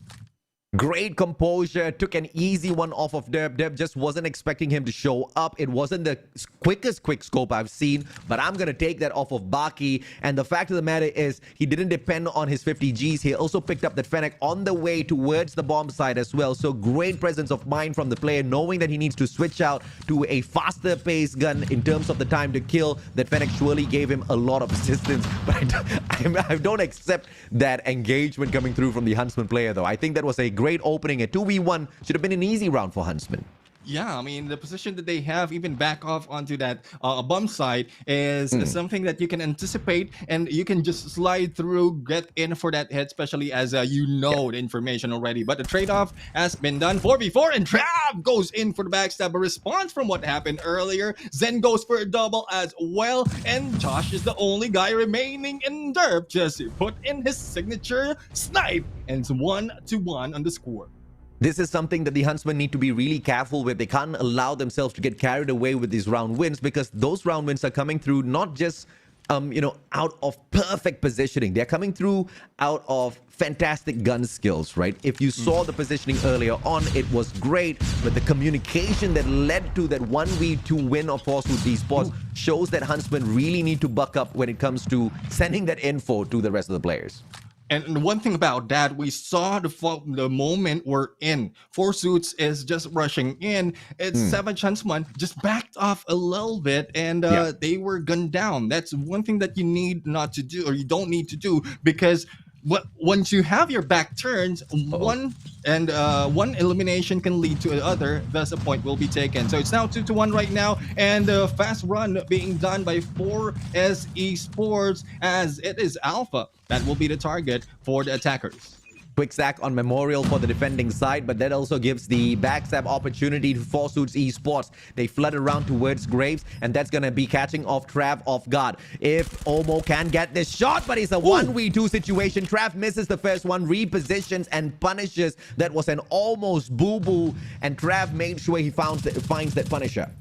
And Ace right now trying to go to the same thing. The dance is on, was able to get away, and 4S Ace in there, he'll be left empty-handed. Josh, on the other hand, will be left empty as Xavier goes in, but Baki will be able to take down Trav as well, and the defusal is on. Final 9 seconds to spare, and they get another point for the blue. Yeah, great back and forth, but once again, Huntsmen cannot let their guard down. Engagements-wise, they are going to have an upper hand over Four Suits Esports. They just need to play their positioning as well as communication a tad bit stronger. You can see Four Suits Esports kind of flanking around, and if Four Suits keeps the pace up, you know this is going to be a very punishing game for Huntsmen, because the communication is just way too slow. It's lagging behind. Jimboss gets a double, and I guess that's one way to respond. That's one way to respond. Trophy was not in there. This is a mistake has been done, and Jimbo's just holding off together with the rest of the gang. Let's see if they'll be able to follow it up with another one. They have been, the teams in blue with Four Suits Esports has been pushed back so that they will get a good angle, but the plan will be done by Xavier, and let's see on how this will be rushed by Savage Huntsman. They might be able to go for that push, but they need to wait and find the perfect timing. 3v4, Baki spots his opponent already. Is it going to be Prey? Misses the opportunity, but also knows that the bomb site is all cleared. The players on the side of Huntsman backing away, and they want to play flank as well as damage up anyone who goes in for the defusal. And the game of numbers just not great on Forsuits Esports to undo this sort of a defensive setup. Yeah, and Omo right now going for the rush, almost a double, but Derp just switched aside in his scope, brings the point to their side, 3-2, and still Huntsman has their last run as the attackers. Later on, they will be switching side, but let's see on how this begins. I love the defensive ideation of Huntsman right after taking that bomb plant to back away towards Garage and just play for not trades but the opportunity to pick up players the moment they show up for the defusal. Great ideation from Huntsman. Once again, the communication seems to be a tad bit of an issue, but let's see if or not we see that being fixed on the fly. Back and forth trades, leaving us with a 2v2. 2v2, a double trade-off has been done by both teams. Ace-Key has a good angle right now, but opportunity was not on him as the timing is off as well. But in this time, backstab can be done. But Travis is also waiting. Travis just waiting for that, for the take of that bomb. Oh no! Trav was almost being taken down, but takes down Ace-Key in the process, and Baki left, and we've seen potential from this guy for a clutch. Let's see if he can pull it off once again. Yeah, timing wasn't on the side of Trav, but he did find a little bit of an equalizer there. Baki all alone in a 1v2.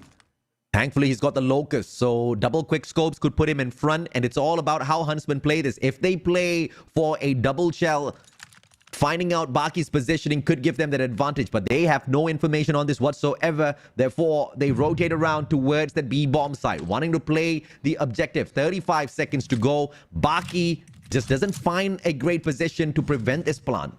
Yeah, let's see if him switching to a CBR can help him, similar to what we've seen earlier. Good back off, though, being done by SAVAGE HUNTSMEN, but this might be the cost that they lose. But no, Baki misses that shot, and Derp sees him through the windows, and there goes tie to 3 on this game.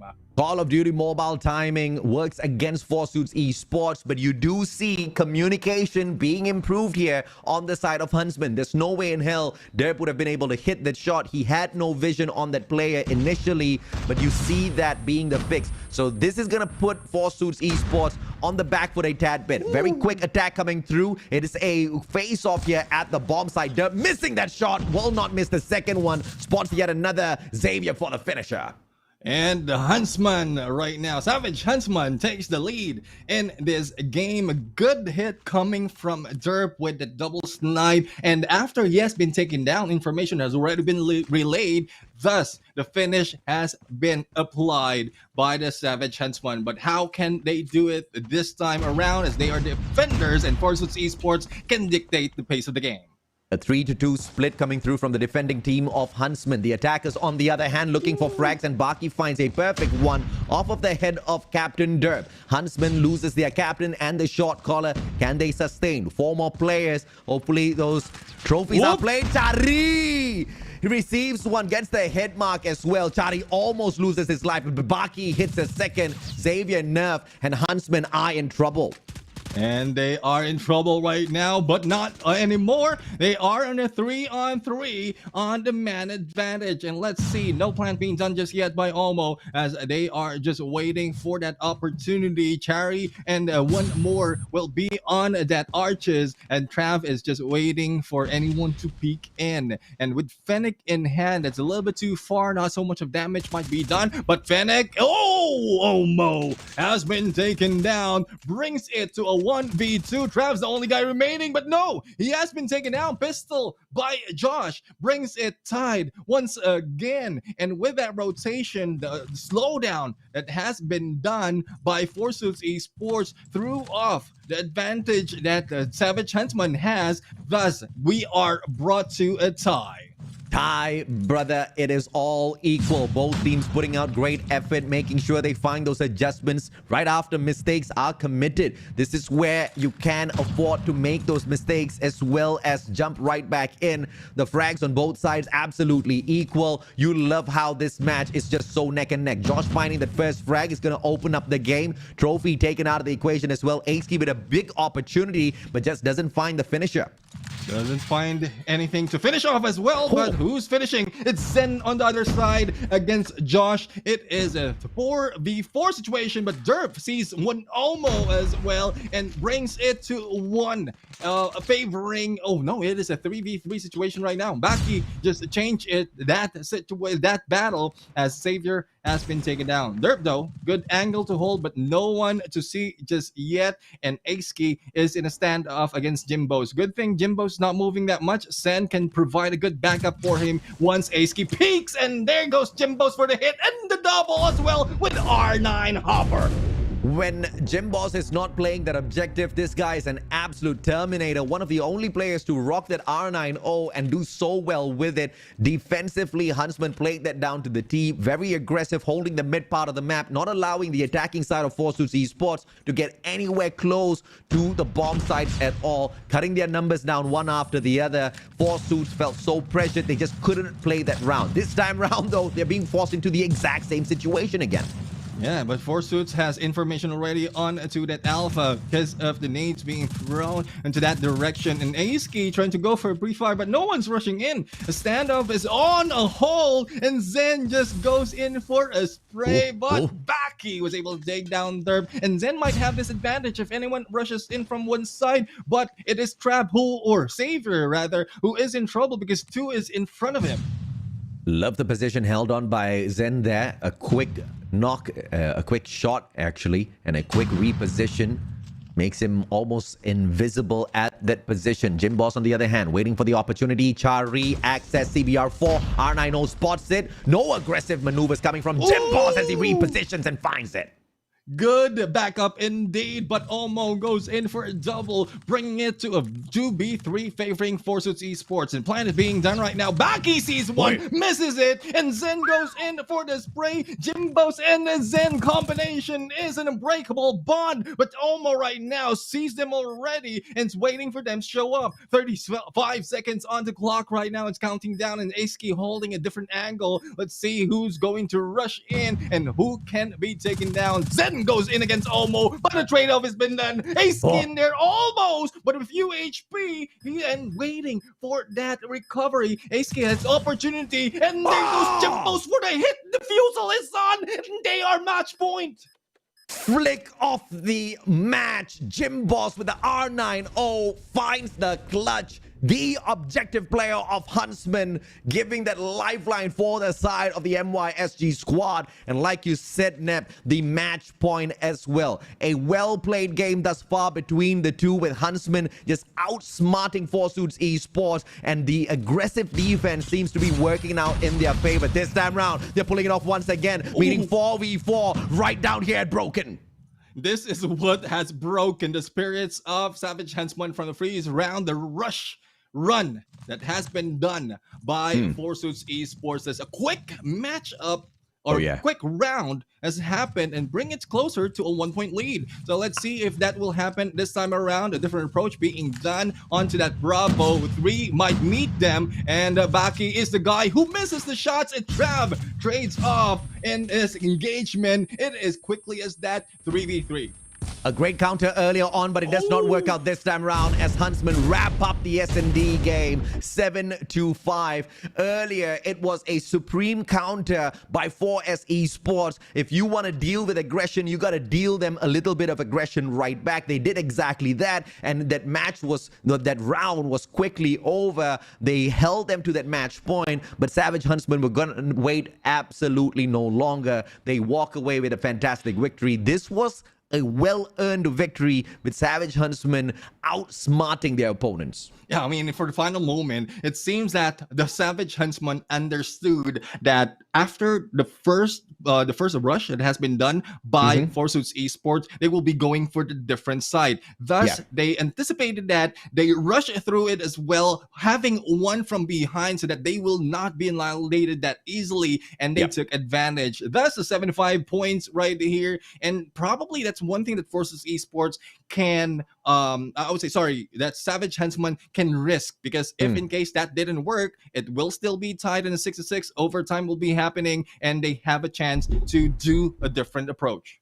Absolutely, man. I mean, you look at the engagements coming through here from the side of Forsuits Esports for a total of 45 eliminations. They were keeping their cool. They were making sure Savage Huntsman does not outfrag them in any one of those rounds. They were keeping it pretty much together, but it was the positioning of Huntsman that initially gave Forsuits Esports the opportunity to catch up, right? We saw some fundamental mistakes being made by the Huntsmen, especially when they were on the attack. They were pretty rushed to get to the site, and they were punished equally well by Forsuits Esports. But Savage Huntsmen, as savage as it gets, played the exact same strategy against Forsuits Esports. They were holding those sites so far up. They were dominating the mid part of the map, not allowing Forsuits to get anywhere close to those bomb sites on the defense. Yeah, exactly. And well, there you have it. It's already 2 points for the side, or 2 series points for the side of Savage Huntsman. But I would say it's very close from both the Hardpoint as well as the Search and Destroy. And I won't be surprised if that raid can bring it to a 2-1, because it's like both of these teams can offer a lot, and a lot of mistakes needs to be corrected. It has been corrected. Some mistakes still showing up like from time to time, but in this raid is where they need not risk any of that, because there's a lot of hiding spots in here for you to get an angle as well as being taken down as well. So raid can be this a playground for these teams to start off with elimination before going for the capture, but we'll have to find out if that is the case for both teams. There were many back and forth moments in this S&D matchup. As you guys see, the game score is so close. And remember that 1v1, it was between Jimboss as well as A-Ski, R9O in the hands of Jimboss. Jimboss needed to take the defusal. A-Ski had 16 seconds to play this. Now, when you are on the attack, when you've planted the bomb, you've got the advantage. Jimboss has to commit to a defusal. And there's so much of time on the board here. You're playing a chicken and egg situation. You don't know whether there's going to be a ninja defusal. If A-Ski had just bought a little bit more time for himself, he would have, I mean, he started that whole engagement off with the advantage, but he rushed on in. Did not expect that R9O to pop off, but you cannot underestimate Jimboss. He's been rocking that shotgun all throughout the group stages thus far, and has been pretty proficient at it. And that was a decent flick as well, right? It wasn't easy. I think he was looking, you know, the opposite side, a 180 flick the moment he heard the approach, and he gets that elimination. Great engagement. Jimboss steps it up once again. But as we head into control, can we find a lifeline for Forsuits Esports? Can we see them adjust all of those mistakes and walk away with at least one round? Yeah, let's see if that will be happening right now, because Forsuits Esports currently on the defensive as they focus more on the mid side, and to this alpha they have information that the Savage Huntsman is already rushing in and getting that first stick. But Trav right now will be taking Cherry for a double and brings the point a little bit close, but the capture is still being done. 26-26, it's all equal, but Huntsman on a speed run to cap this A control point. It is a birthday party in there. I just don't know whose birthday it is, but 4S, they are lighting up the field. Great defense, managing to prevent the full cap at the A control, and Huntsman, as quickly as they were taken down, they've switched their objective already, pushing all 5 of their players to rotate around towards square center. Baki engaging with the first, but Huntsmen are going to complete 2 segments here as well. Great speed run by MYSG. I mean, a great run indeed. I mean, they have invested already 2 ticks onto that alpha, which is not easy to do. Bravo has been captured right now. Plenty of life to spare, plenty of time to spare as well. It's only 1 tick, so Savage Huntsman only needs to go for elimination, a good cleanup on towards alpha. Alpha, and they can easily stack up to go for that capture. But let's see on what Josh can do against a lot of waiting Savage Huntsman right here. It's a good thing he has this guy in 1 and 5 as well. But Xavier was able to take down one. Zen for the follow-up. And Trav can go for that rush. But let's see. Aski will not be outsmarting Savage Huntsman at this point. 7-17. No capture just yet. 1 minute, 24 seconds to spare. Great IQ play, not once but twice by the Huntsmen. First with the capture of B, they played it super well. First putting the pressure on A, forcing 4Suits Esports to rotate over there. Completing 2 segments means 4Suits could not risk sending 5 defenders over to B. Huntsmen used that to capture B, and that hold over at Gardens earlier on that we saw Huntsmen so patiently execute, that took away the numbers advantage of 4Suits Esports. But as they try to go in and engage, the numbers now once again goes back to the PH side with a 3 life advantage. 4Suits Esports still has a chance to walk away with this round. And this is such unfortunate for the side of Savage Huntsman, wherein they could have had a good control of the spawn, but it was taken against them. But they are now on the final run, and there you have it. In a matter of capture, Savage Huntsman takes this first control. Well played by the MYSG squad. Savage Huntsmen had this first round all under their control.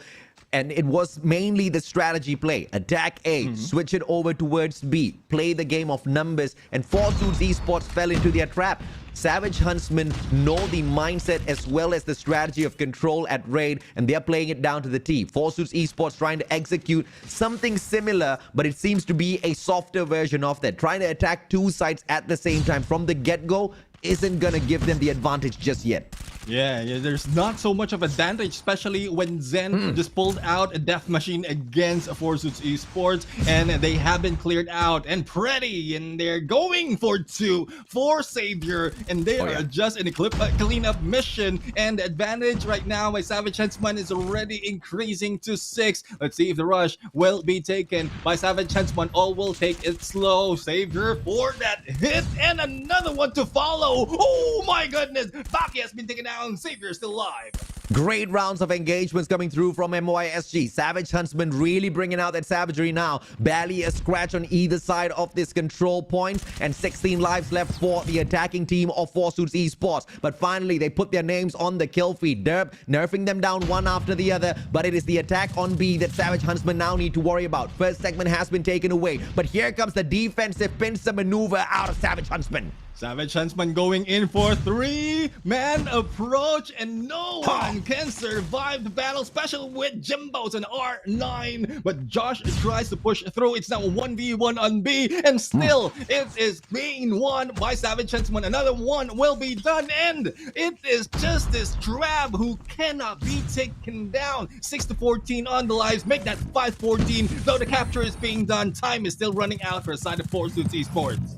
Great shot calls coming through from Savage Huntsman. They know exactly which control point to focus on at each and every single moment of this game. Having figured out 4Suits Esports, knowing exactly where they will be, exactly when that rotation is going to be pulled off, Savage Huntsman takes an easy second round off of the PH squad. And it is a 2-0 right now, regardless of whether they are an attack on the defense. Savage Huntsman is going for the clinical approach. Now, the rush into the mid right now, decisioning on Alpha and Bravo needs to be done, but it is more of elimination that they are doing. Equalizer from the hands of Jimbos, just slicing through the map, and still no decision being made. It's just elimination after elimination between all these 2 teams, and finally, probably a Bravo push can be done, but no, they back off. They want to control the spawn, and this being left to Zen to rush into that Bravo.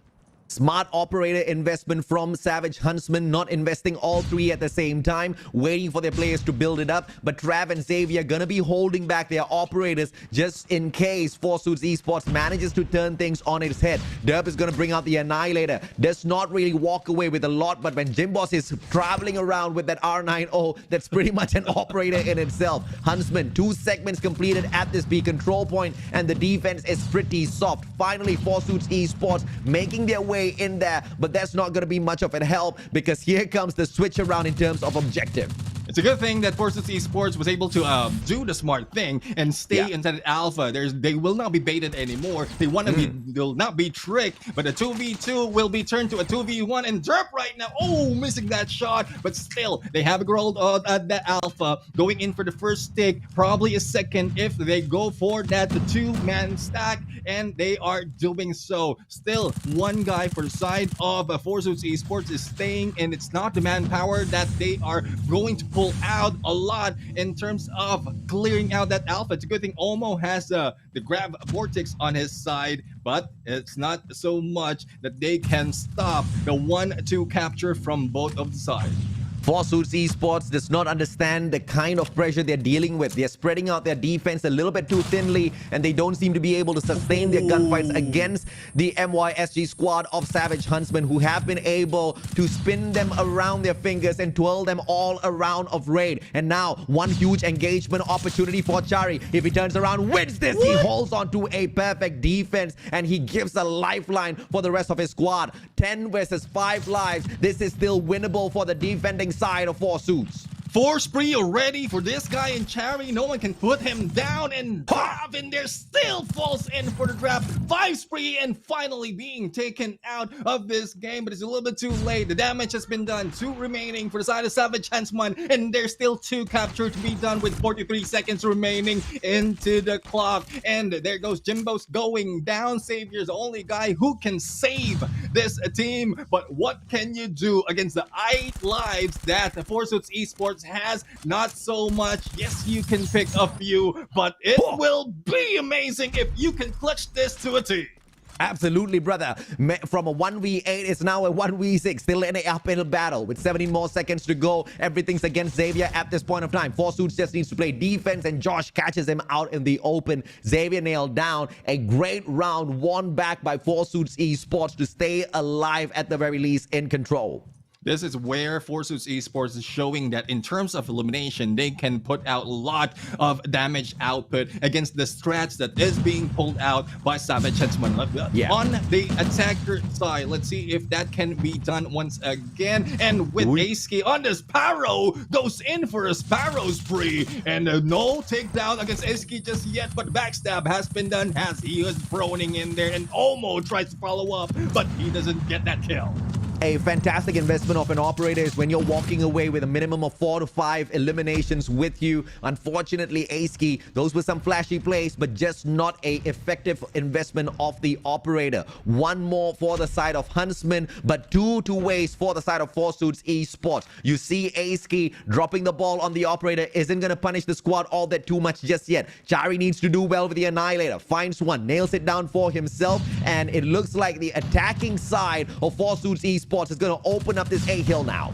A-Hill right now is being opened up, but it is now being captured on the second tick. 3 defensive or 4 defense can be done by Savage Huntsman, but no rush just yet. They don't want to lose all those slaves because they are balanced from both. But Drav is the guy who wants to start it off. They clean it up, the final tick, but it has been done already for the damage that can be dealt by Forces Esports. They are going to go and pull a trick from the books of Savage Huntsman, going from Alpha to Bravo, but let's see if the 2 guys can hold them off, and they did.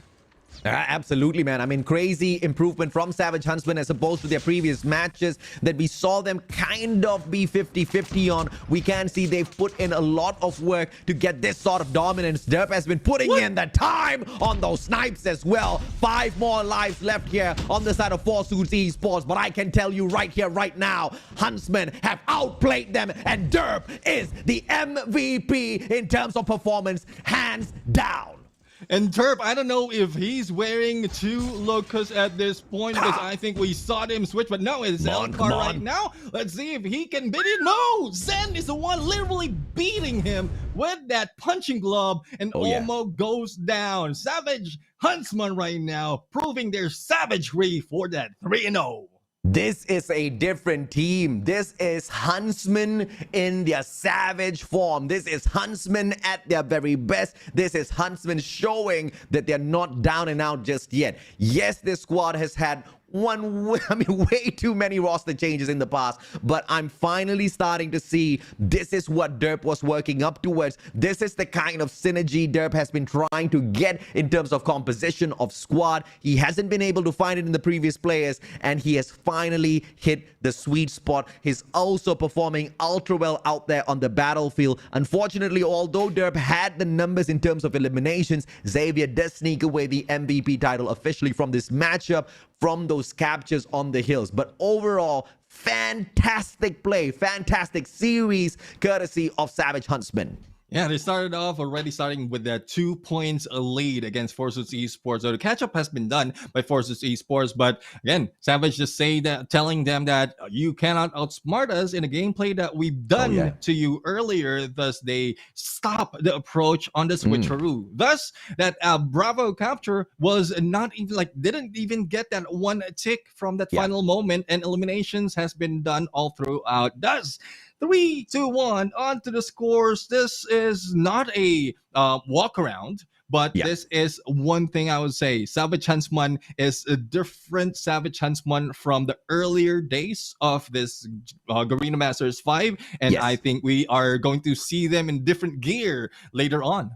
I mean, I'm very happy to see finally the team is a little bit more open to absorbing a couple of Filipino players to the squad as well. You need to have that firepower, but you need to also respect what Derp and Zen bring to the table. Regardless of the mercenaries that they are able to absorb from the Filipino region into their team, they are still putting out that hustle. They're still putting out their hard work. This was not a walkover matchup, just like you said, Neptune. It was a well-fought, it was a hard-fought win for the MYSG squad of Savage Huntsmen. 250 to 244. The match was way too close. Some may say Forsuits Esports dropped the ball. Some may say Forsuits choked, but it was not the case. Forsuits put out their best. Savage Huntsmen put out their best, and Savage Huntsmen just tended to be a little bit better when it came to the ideation of which hill to attack and what's the timing to pull off all of those attacks as well.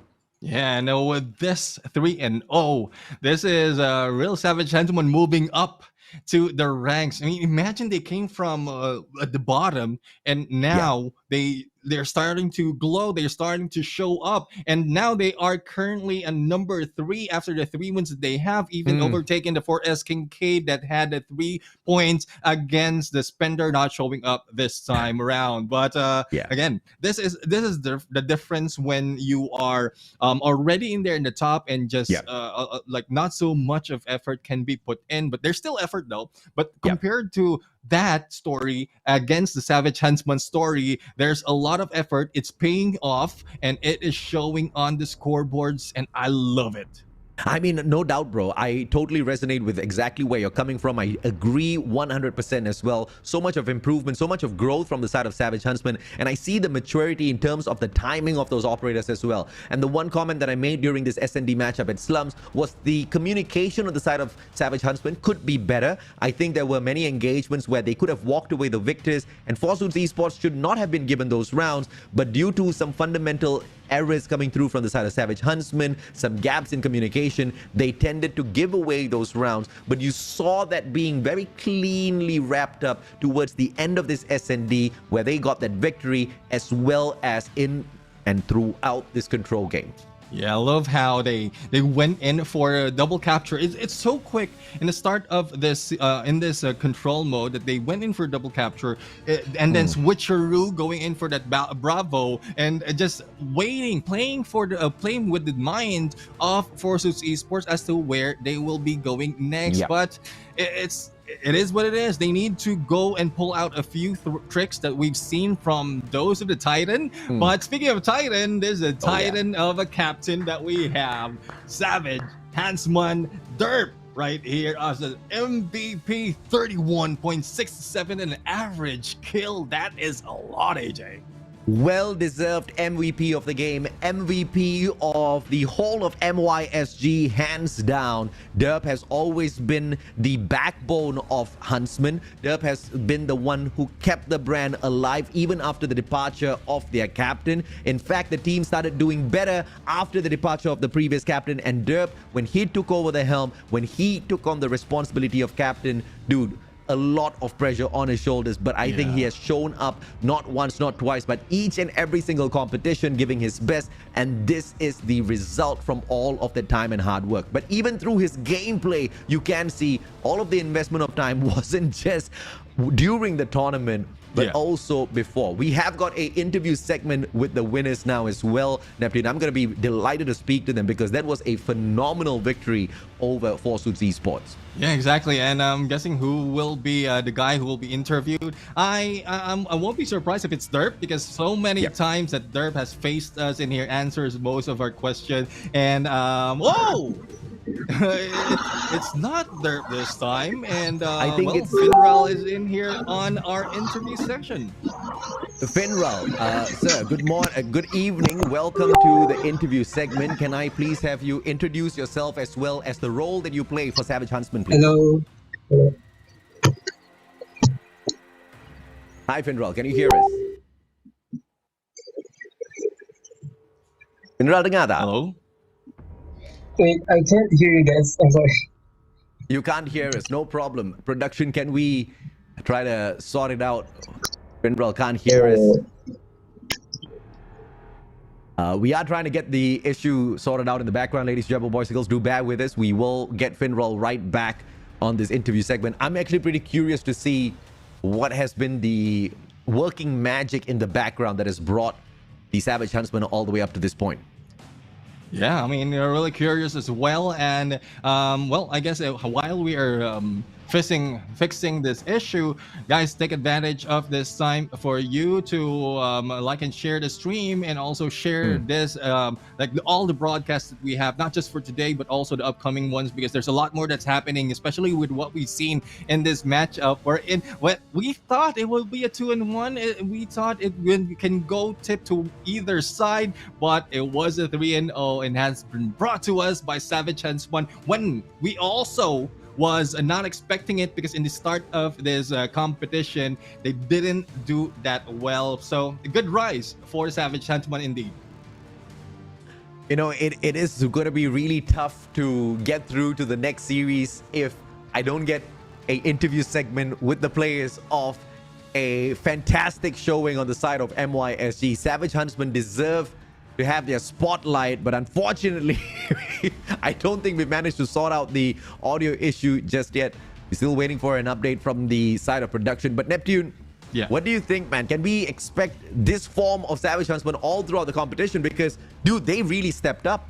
Yeah, I mean, the only thing that I would recommend to them is they like cherish this moment, understand the feeling, the emotions, the mindset that they have, and let it stick to their mind right now, because this is where they can go back when they need to and bring back the win to their side, because this brings a lot of good emotion as well as good motivation from them when they are slowly being put in the dumps later on in this competition. So you would know this. We have this personal conversation, and this is what I'm hoping for Savage Huntsmen to do.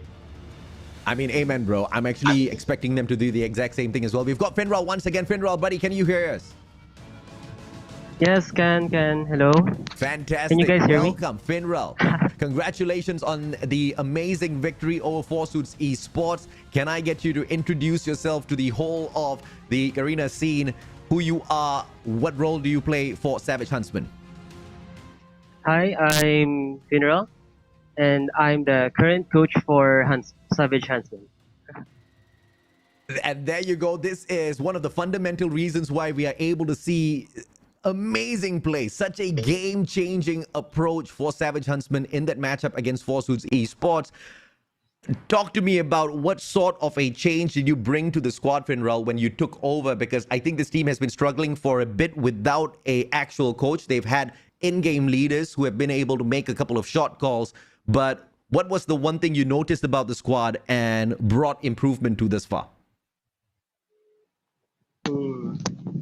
When we Huntsman and my team collaborate, the first thing that the first issue that I saw is we guys are not connecting. We are not doing great that much at the first start. But when I talked to Derp and both of us discussed, then I tried to ask him what does he think about the team. Then what can we do? Like something like just small talks. Then we talk to our boys, what we can do during our scream. Like every scream or every game, we analyze each stuff. And Hmm. uh, on our first day here against SKADI, we analyzed that game also what we could have done better, mistake. So yeah, we just fixed things a lot. That's all I can say. No, I think that's fantastic. Thank you so much for Yeah. sharing that, Finral, because you sorted out one fundamental issue, and I think you touched on a very good point here. Communication is key for any squad, and that was the first thing that you try to sort out because it's a partnership between your squad as well as Savage Huntsman. And when you say your squad, do you mean Savage as a whole? Come again? When you say your squad, do you mean Savage as a whole, or was there a separate team name that the boys had as they combined with Huntsman? Yeah, Savage as a whole. Savage as a whole. Okay, all right. And clearly, those changes, Neptune, have brought great benefits to the team thus far.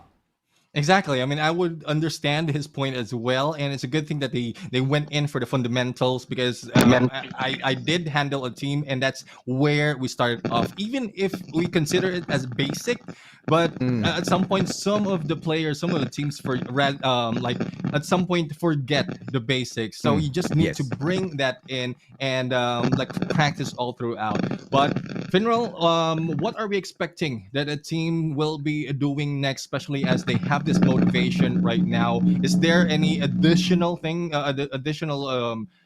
step that you'll be doing, or will it be going back to the drawing bar, looking at the mistakes and correcting them and watching the vids, or is there anything else that you will be adding? At the moment, we got a lot to improve right now because we somehow still keep losing some spots like the communication. We somehow lost that, and I also need to motivate all of my players that Yeah. it's just a game. It's okay to lose, and whether we lose or win, we're still together. We don't. We just need to step up on our game and do our best. Don't mind about what the people say to you. I just need you to play and play against your enemy. That's why I need to. That's what I need to tell to my players, and that's why I need. I need them Finral, to remember. thank you so much for your responses, man. I speak to a lot of people, and I'm usually a great bullshit spotter, and I don't detect that from you whatsoever. In fact, all of the words that you speak of right now really resonates with the great, tremendous improvement that Huntsmen are showing out there on the battlefield. Clearly, whatever you're doing with the team is working. I'm very happy to find out about this collaboration. Great job on the matches thus far. I'm expecting a lot more from your squad. I've pegged you guys as one of the teams to make it through to the knockout stages. That assuming being a fact here, which team do you think is going to be giving you the most problem that you've assessed thus far in your journey towards the top, getting the best for yourself? And can we expect a big fight from you? Like, which is this team that you think is going to be hugely annoying to your side?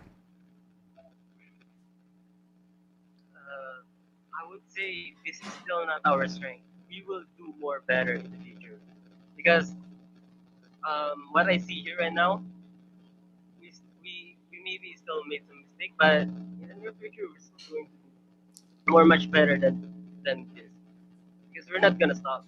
We will just keep coming in. I love that answer. Now, we do apologize for a little bit of the audio issues, ladies and gentlemen, boys and girls. But what Finral just said was he's not even aiming for the top dogs just yet, right? Just focusing on fixing these small errors, fixing these small gaps in terms of communication, really solidifying the basics first before he starts building the high rise. And I think that is the most sound strategy to tackle this because Huntsman is a team that has great potential, just needed a little bit of extra guidance. Finral, you clearly happen to be that person. Very excited to see more from you and from the rest of the squad. Thank you so much, and good luck for the rest of your matches. Yes, thank you, thank you. Thank you, Finro. Neptune, great stuff, man. This is exactly what we live for. This is exactly what we come out here and do what we do. This is what we want to see tournament to tournament. And Yeah. you see the efficacy of bringing that third-party perspective into your squad as well. Because clearly, gameplay style and approach style of Huntsman has been on the upward trajectory from the very start. Yeah, and it's a good thing that he pointed out about the motivation as well, because that's one thing that, Yep. despite of Derp trying to do from the previous season, he himself is being affected as well. So it's a Yes, good thing yes. that someone else can put on a different face and a different side to motivate the team, despite of Yeah. what they are experiencing right now. And again, when you ask who they are, who they want to go against, I guess the answer is just themselves. They want to go against themselves. They want to be better than themselves today and then moving forward, and that gives a lot in terms of self improvement. It's you don't have to chase against another. It's just you Yeah. need to be better than yourself. Amen, brother. That's exactly what we're looking for for within each and every single one of these teams that are competing within Garena Masters Season 5. But of course, all of that talk as well as crazy matches have brought us to yet another segment for break. We're going to take a quick short break. When we come back, it's going to be the final series of the day. Neptune, Mustachio, as well as production. We'll see you guys in 3 minutes.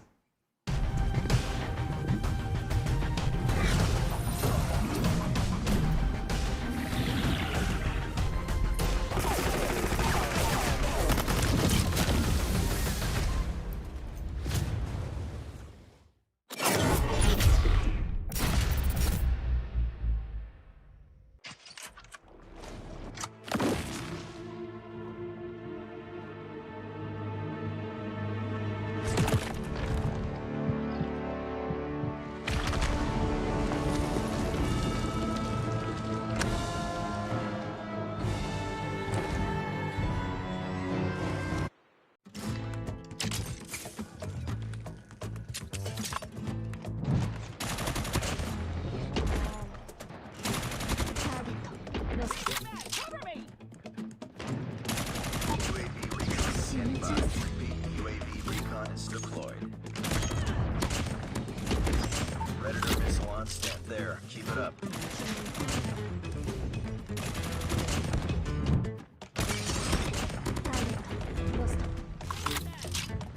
Hunter killer drone deployed.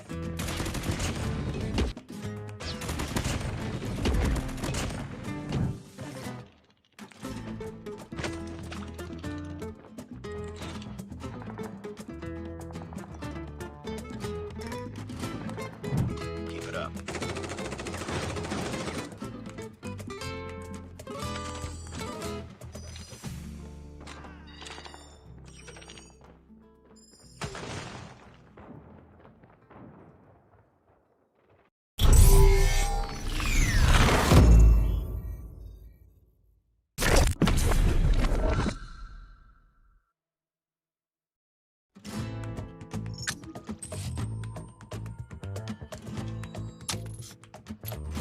We've taken the lead. I got shot!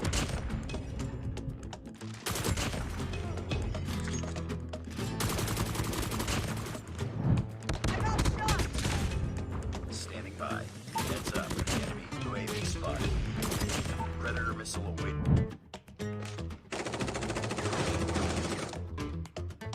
Heads up. Enemy UAV spotted.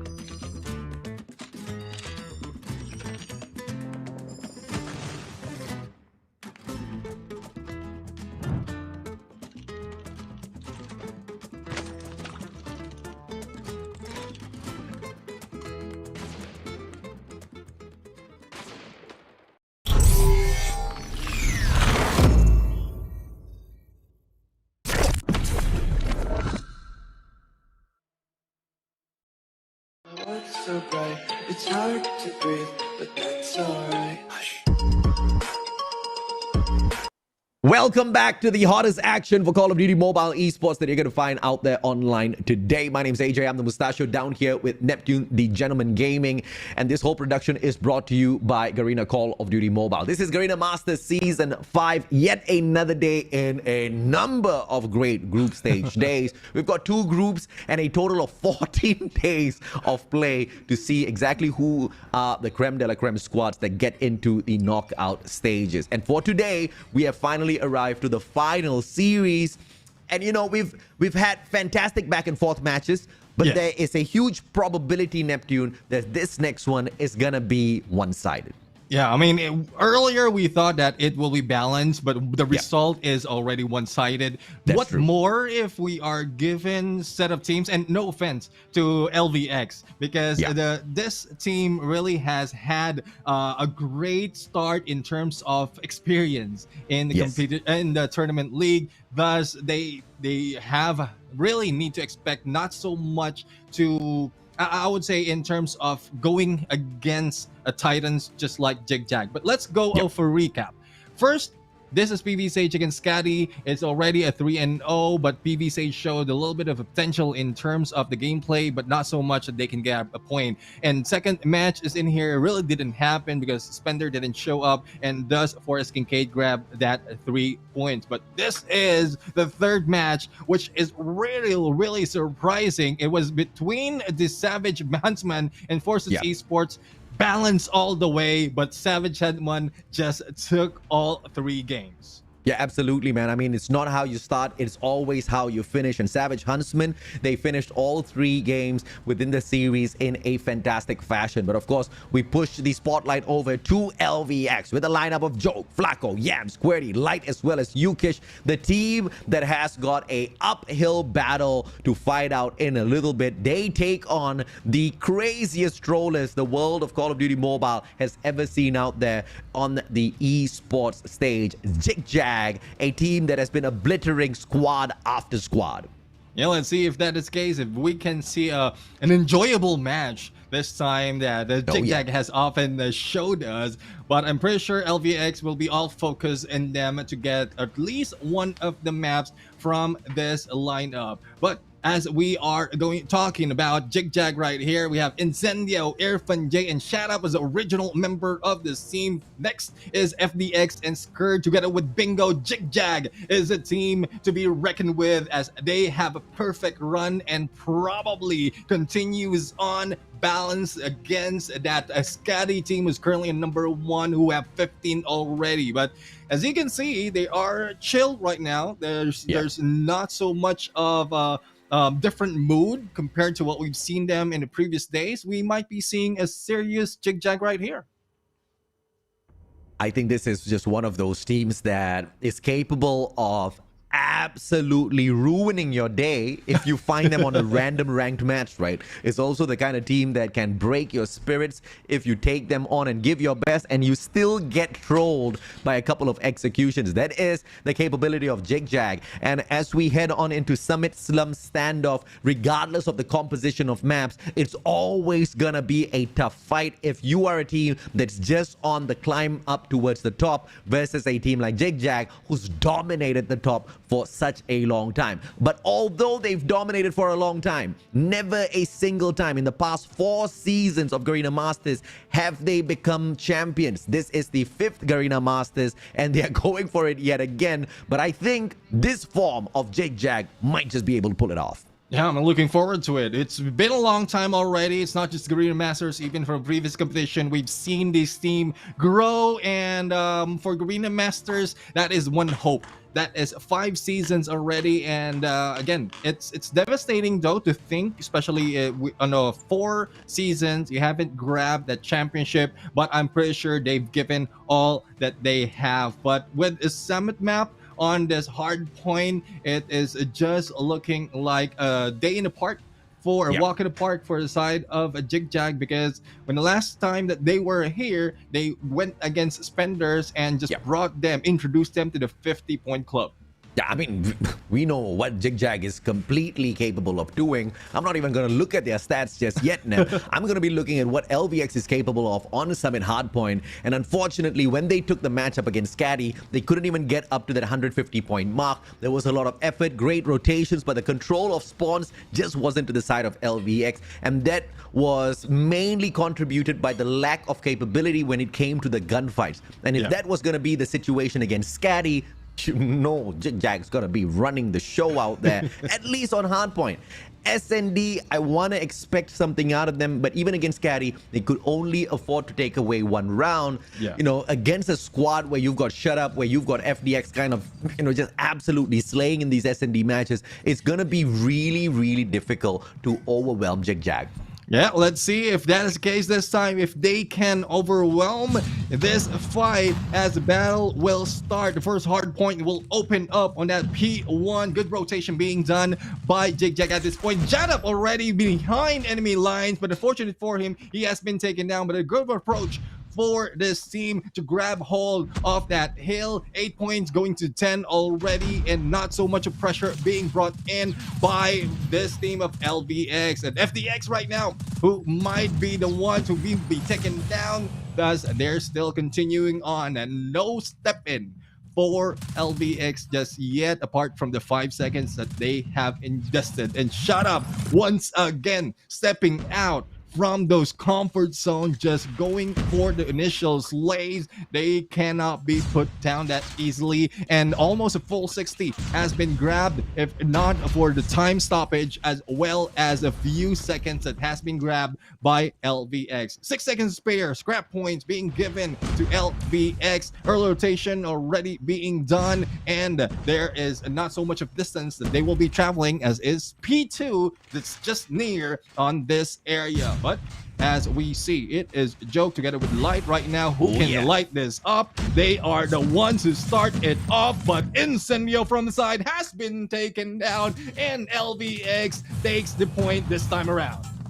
Crazy stuff. LVX starting off hot in this hardpoint matchup, but they were like a kid on floats being thrown left and right by the waves on the deep end of the ocean, not managing the spawns, allowing the gods of RNG to dictate where they attack from. That just shows the lack of capability for the side of LVX to control the pace of this matchup. ZHIG ZHAG, on the other hand, controlling the spawns, getting a lot of these eliminations to their side, winning out these gunfights just means LVX needs to work on the double, play some cheese strats, really focus on that spawn control, because at the moment, ZHIG ZHAG's just playing this down to the T. Final 10 seconds will be ripped away by them as well, and a full hardpoint score will sit in between these two teams by the time we get to P3. Yep, and early rotation already being done by LVX. The question is, will they be able to hold? Shut Up already going for 2, and Light has been taken down by Skird with a double, and Skird will just be waiting for anyone who peeks, and KRM in hand. Joke goes in for elimination, and no!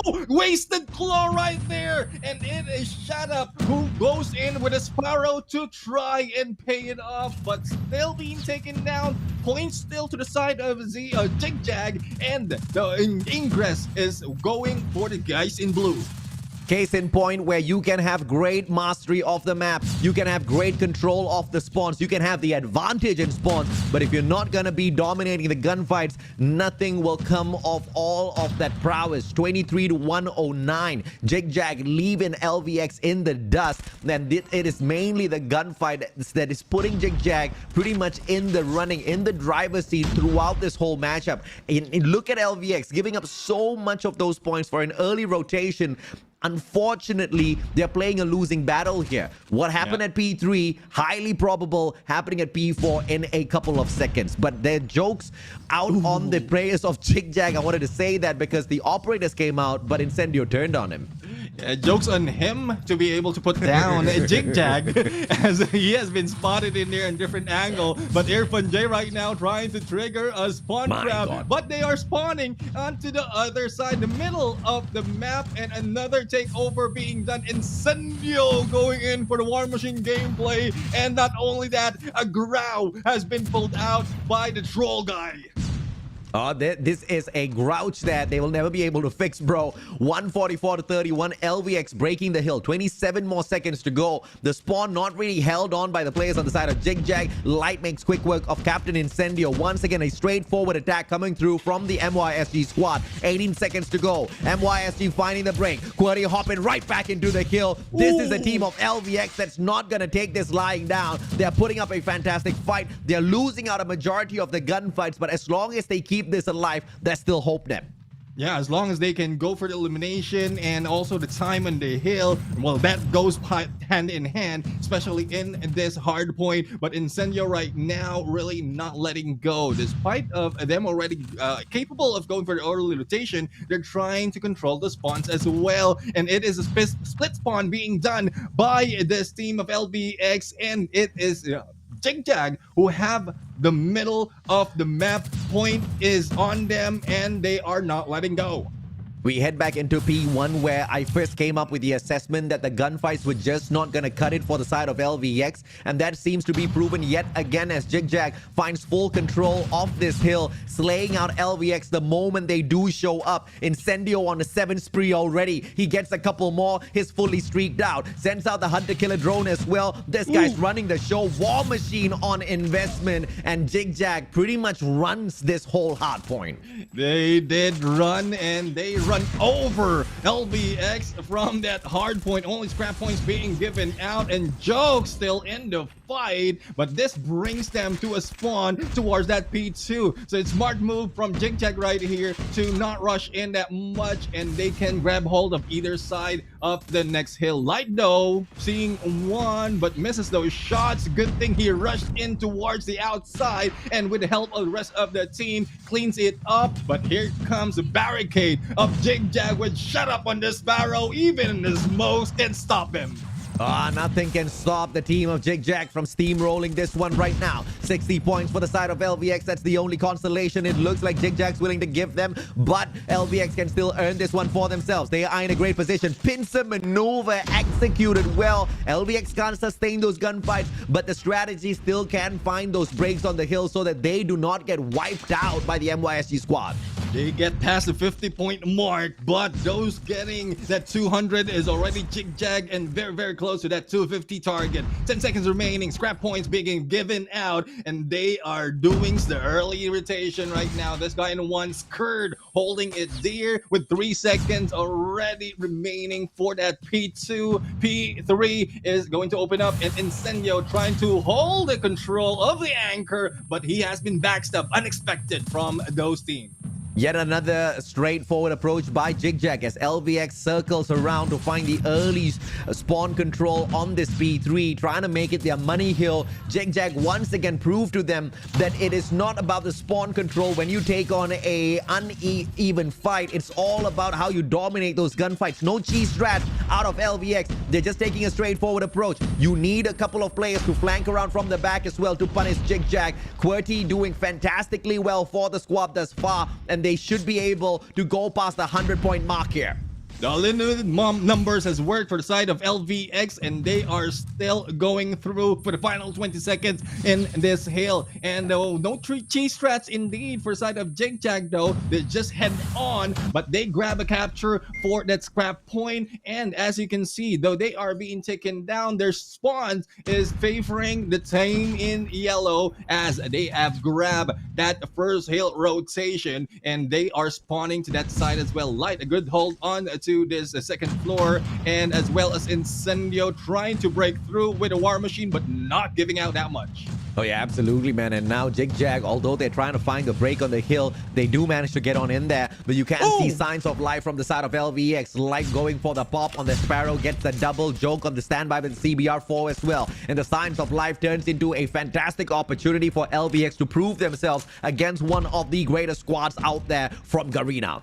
Joke right now is in here just holding, but Backstern against the enemy still managed to go for the elimination, and they have a hold of this hill. 25 seconds to spare, and a good positioning being taken by LVX, but they didn't survive that much. It's a good thing that 2 of the players managed to control that point thus they will not be taken out that quickly. 139 going to 150 in a bit if they stay into this hill. Rotation is very near, and it is both teams going for that.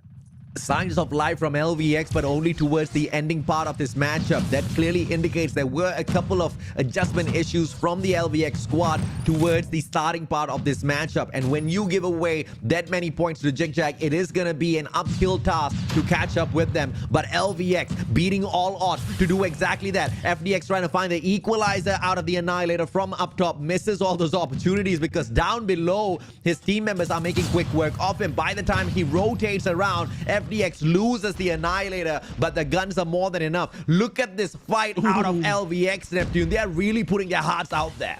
Yeah, hearts and soul, even intestine and liver. Let's see what else can they put out in this game. Probably the kitchen sink as well, because they really need that. 7 points remaining for the side of ZHIG ZHAG. There should not be any opening that LVX has to give for ZHIG ZHAG for them to take hold of this win. But it is too great of a deal for them to do, as Yams goes in but being taken down, and 4.4 seconds remaining, and no one has grabbed the point, especially in the final moment. But on P2 we go. ZHIG ZHAG already on there. The biggest fight of their lives. LVX controlling the fight at P1 with just pure heart. They just hopped on in there, won out a bunch of gunfights, but towards P2, just not enough time to jump onto that hill and rock it. No spawn management, and that just ends up being the ultimate reason why the team of LVX gets taken down. But it was enormous effort from the side of ZHIG ZHAG, outplaying LVX from the very start through their gunfights, and the lack of strategy was not the case at the start of the game. It was just one side overwhelming the other through great mechanical skill snap. And if in case LVX popped off and not in the middle, because that's what happened, like in start, probably the first point up until the next hill, they were able to pop off. It's a very, very close fight, because it's unexpected that they can bring this game to 171, and we saw that there's not so much of like there's a lot of effort being put in by ZHIG ZHAG as well, and thus it's not the enjoyable match that we were expecting. It's more of the serious game from both teams. Yeah, it was a really impressive stand-up, spot here that ZHIG ZHAG kind of took spotlights on them, mainly because of how easy they made it look at the start of the matchup. P1, when we first kicked off this game, was so one-sided. LVX barely managed to play any time on that hill at all. P2 kind of went back and forth a little bit. LVX playing a very straightforward game. P3, we saw LVX give up that P2 early, rotate early into P3 to anchor down the spawns, and all hell still broke loose because ZHIG ZHAG sis walked into that P3, obliterated them, took the spawn away, and just walked out the champs, right? P4 was where we really started to see a little bit of change, a little bit of signs of life from LVX. But it was just a little bit too late to wake up against a team like ZHIG ZHAG, who steamrolls you even when you're on your top form, let alone you letting go the first part of the game. But I love the improvement, because looking back into the history, 171 is not close to 145 that they got against SKADI, and it is the same map. So this is where they studied of the rotation that can be done. They can take in this matchup, but it's not so much of like how ZHIG ZHAG is playing it, controlling the spawns, controlling the rotation, chaining it from point to point, from hill to hill, and that's the improvement that needs to be done by LVX at this point. Still, valiant effort for this team of LVX. It's just ZHIG ZHAG is a great team to go against, but we might see a different story later on, because most of the time when ZHIG ZHAG goes in for search and destroy, they are not putting that much like the enemies are not putting that much in terms of points, because if I'm not mistaken, the highest that a team got on them is 2 points, and that was Savage Huntsmen.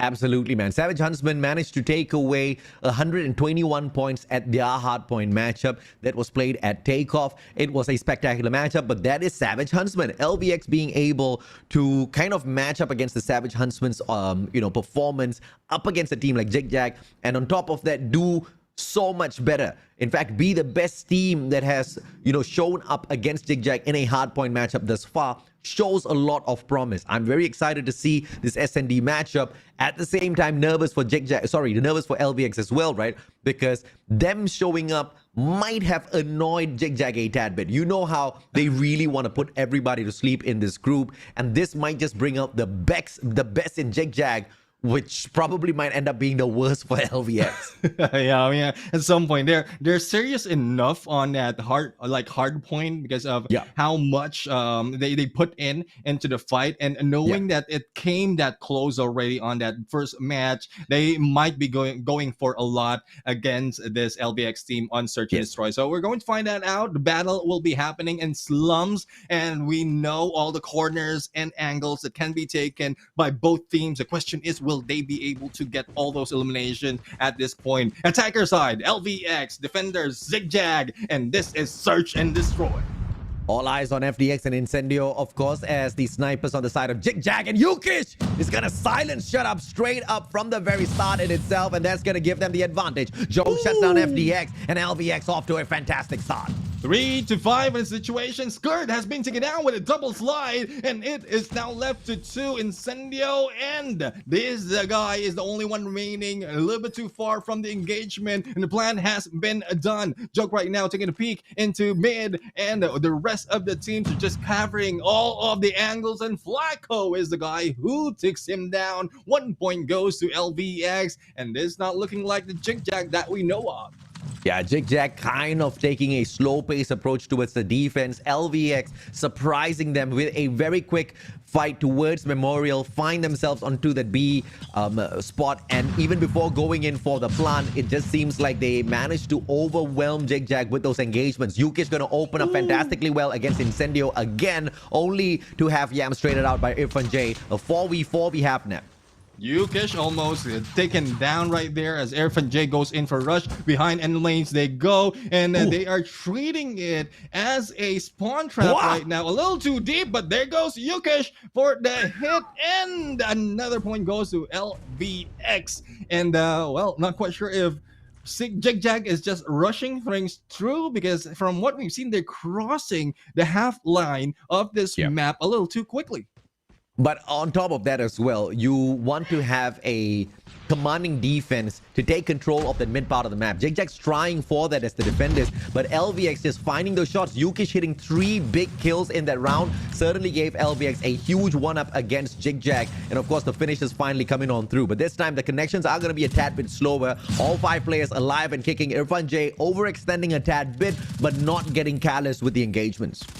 No carelessness indeed, and Lied was able to take down Shut Up, and Irfan J trades them off, and no, that was Shut Up still alive and kicking, and Irfan J finished them off that quickly. I guess this is where we are seeing ZHIG ZHAG just laid off a little bit for the first 2 matches, and then hype it up a little as they go towards the end of this battle. Probably they want that 7-2 that we mentioned earlier against SAVAGE HUNTSMEN, and then finish them off later on.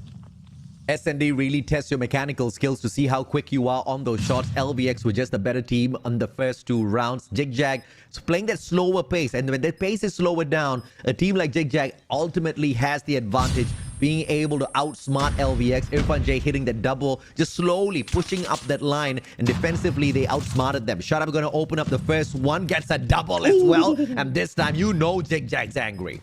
They are angry indeed, and Yukish is the one who might be able to receive all those anger, and the bomb is being diffused right there as quickly as that. It's balanced to 2-2, and well, this is definitely the ZHIG ZHAG that we know of. They know where to take the rotation, they know where to go the elimination, as well as the perfect timing if in case a bomb has been planted. But let's see on what response can be brought in by LVX in this game. The pacing of LVX at the start of this SND gave them the 1-up, but now as ZHIG ZHAG has hit hard right back, LVX is slowing their pace down. This is going to give advantage to Yukish to open up the map a tad bit. Taking down FDX is a huge opportunity because that's one sniper down. Skurd's going to pick up that sniper. Incendio's going to be hanging along with him. This is still two players who can connect long range. ZHIG ZHAG's not down and out just yet. Yep, and let's see, Incendio take down Yams on the sniper as well, and it's a different angle Yukish is taking compared to the other snipers that we've seen so far. A little bit safe, but he is going for that initial frag, so I won't take it against him. But Incendio right now a little bit too near in the mid as well, misses that shot, backs off, and Yukish is the guy who still managed to take him down. Unfortunately, Skurd goes in for a double. It's now a 1v2, and Shut Up right now is still hanging back on that Bravo. The bomb is on the ground and no plan happening just yet. Yes, information will be received and rotation will be done in a bit. Great movements, and they just played that through that A bomb site. They know it's wide open. And it looks like ZHIG ZHAG knows that as well. But it's all up to Shut Up to make this decision. Does he stay or does he move? Out in the middle, he's got that statue fountain on the hole. And Call of Duty Mobile timing helps him rotate over towards the other bomb site. And at the same time, LVX has made it through to the opposite side. Memorial plant coming on through. Light just needs to get this bomb down. And they just need to play the double chow. But Shut Up with the timing. That's just way too good. A little bit too good, and with the smokes that stopped him, jokes on him as he is being rushed. I mean, it's probably a trigger discipline as well of LVX because they spotted, I'm pretty sure they spotted Shut Up on the approach, but they want to take advantage of the plant and also the double chow, or the single chow as the plant is being done. But kudos LVX for that match. They have the lead right once again, and let's see if this continues on. This is a fantastic fight between LVX and ZHIG ZHAG. LVX showing their quality through these rounds, and yet again in the previous round, round 5, we saw great assessment from LVX, slowing the pace down. They knew they had the numbers, but instead of going in for the rush to find that objective played with the plant, they made sure the area was clear first, not underestimating Shut Up by any means whatsoever. Yet another slow round, and we still wait for Yukish to open this map up for LVX. Yukish is still in a good angle, pretty much the same angle that he has held from the start of this search and destroy. Incendio, though, in the middle, not being contested just yet, and Yams is just hanging back. Jokes takes down Shut Up in that snipe, and there goes a 4v5 situation, but this doesn't prompt LVX to go for the rush. They still want to go for another prag to go and to jump in for that plant. The joke Yukish combo doing so much more better than Incendio and FDX. A little bit of a back and forth, and Skurd hitting the double brings the numbers all equal. LVX, can we see a tease of the planter? And Skurd manages to take one as FDX gets taken down. Yukish versus Irfan J and Skurd. A 1v2 clutch opportunity for the sniper that started things off hot for LVX now. Yukish, we haven't seen him in this situation from the start of this series, and this might be a different story, a different highlight for Yukish, as he usually goes for the first blood, sees one, goes for the quick snipe, rushing in, and let's see if he'll be able to grab the bomb and rotate, probably prioritize on elimination. Skurd not moving at all, and the plan is being done, no fakes being as well, and Skurd just surprises him in there, 3-3 in the score, and Skurd just being the veteran player in this match. Skurd got that by one final second. That was a big brain play out of LVX, but Skurd just made that even better on his side, anticipating the timing was perfect. One more second, if he had slacked off, that would be LVX 4-2 in the lead, but we are all equal now in this close match between the two. Shukis has been taken down by Shut Up, anticipating where he will place, and it is ZHIG ZHAG who will be going for the rush this time around, and the spread of LVX. Not so much of opening can be seen by ZHIG ZHAG. Shut Up is just waiting, but Incendio takes down Joke. Yams probably walking into his death, but Incendio misses that opportunity, proning in the wrong timing, but I guess the information has already been relayed. Shut Up will be going for the rush, and backstab against Flacco. That ends it for that round. 4-3, the lead is on ZHIG ZHAG. Unfortunately, LVX is not capable of playing this retake just yet. They can't match up against ZHIG ZHAG in a straightforward gunfight. They need to play that extra pressure. They need to pressure up towards the mid part of the map. Keep ZHIG ZHAG out. This is where the utilities will really come in handy alongside those lethals. If you catch ZHIG ZHAG off guard as they're rushing towards the bomb site, you're going to have that upper hand. Yukish and Yams doing exactly that. Great opener this time round for LVX. Yeah, Flacco right now is slowly crawling towards and waiting for the opportunity. The bomb might be moving in, but Shut Up takes down Joke, and it is now a 3v3. And we saw earlier that one guy from ZHIG ZHAG as well is taking the angle that Yukish has been taken for a long time. Shut Up misses that opportunity. Incendio on the other side might have won, but it's a little bit too close between this wall. 2v2 situation, and from both of those on the outside, they will be safe, but the trade-off is happening. 1v2 right now. Yukish has been taken out, and there goes a 5-3 in the points favoring ZHIG ZHAG. Ooh, that was timed so well. ZHIG ZHAG, two snipers on their side popping up and just absolutely dominating those final gunfights. 5-3. As much life we see out of LVX, ZHIG ZHAG just one-upping them every single time. Shut Up already on the 10 kills, doing fantastically well in this round. Going to open up things caught as Flacco finds that refrag out of the grenade. Those misses gave the opening for the frag, for that frag grenade to take one down. It's now a 3v3 situation. FDX just sees him in there, and Joke will not be laughing anymore. Flacco is the only guy left in this matchup. And the backstab can be or has been done, and the plan is on 1v2. Flacco, can you pull a clutch? Quick plan and setting it up for the perfect defense. Flacco with the opportunity to clutch this out, but he needs to flank around, find that one elimination, and then perhaps have an easier time in a 1v1. Going up against a sniper and a Fennec player is not going to be all that too easy. Spotted out by Incendio as well. And that's going to give the cue for Skird to push on up a tad bit. 15 seconds to go. Flacco needs to act now. Even if he flicks on to the left, he needs to get 2 eliminations in 3 seconds. And that just ends the round. It ends the round indeed. I mean, he had really no choice. He either go for the defusal where he's open, or go for the rush where it's a little bit too far. Thus, it's match point already for ZHIG ZHAG right here. Attacker side, still the pacing of ZHIG ZHAG is not that fast that they can outplay LVX at this point. And I guess it hasn't stopped just yet. Just one moment it did, but Call of Duty Mobile is still at it.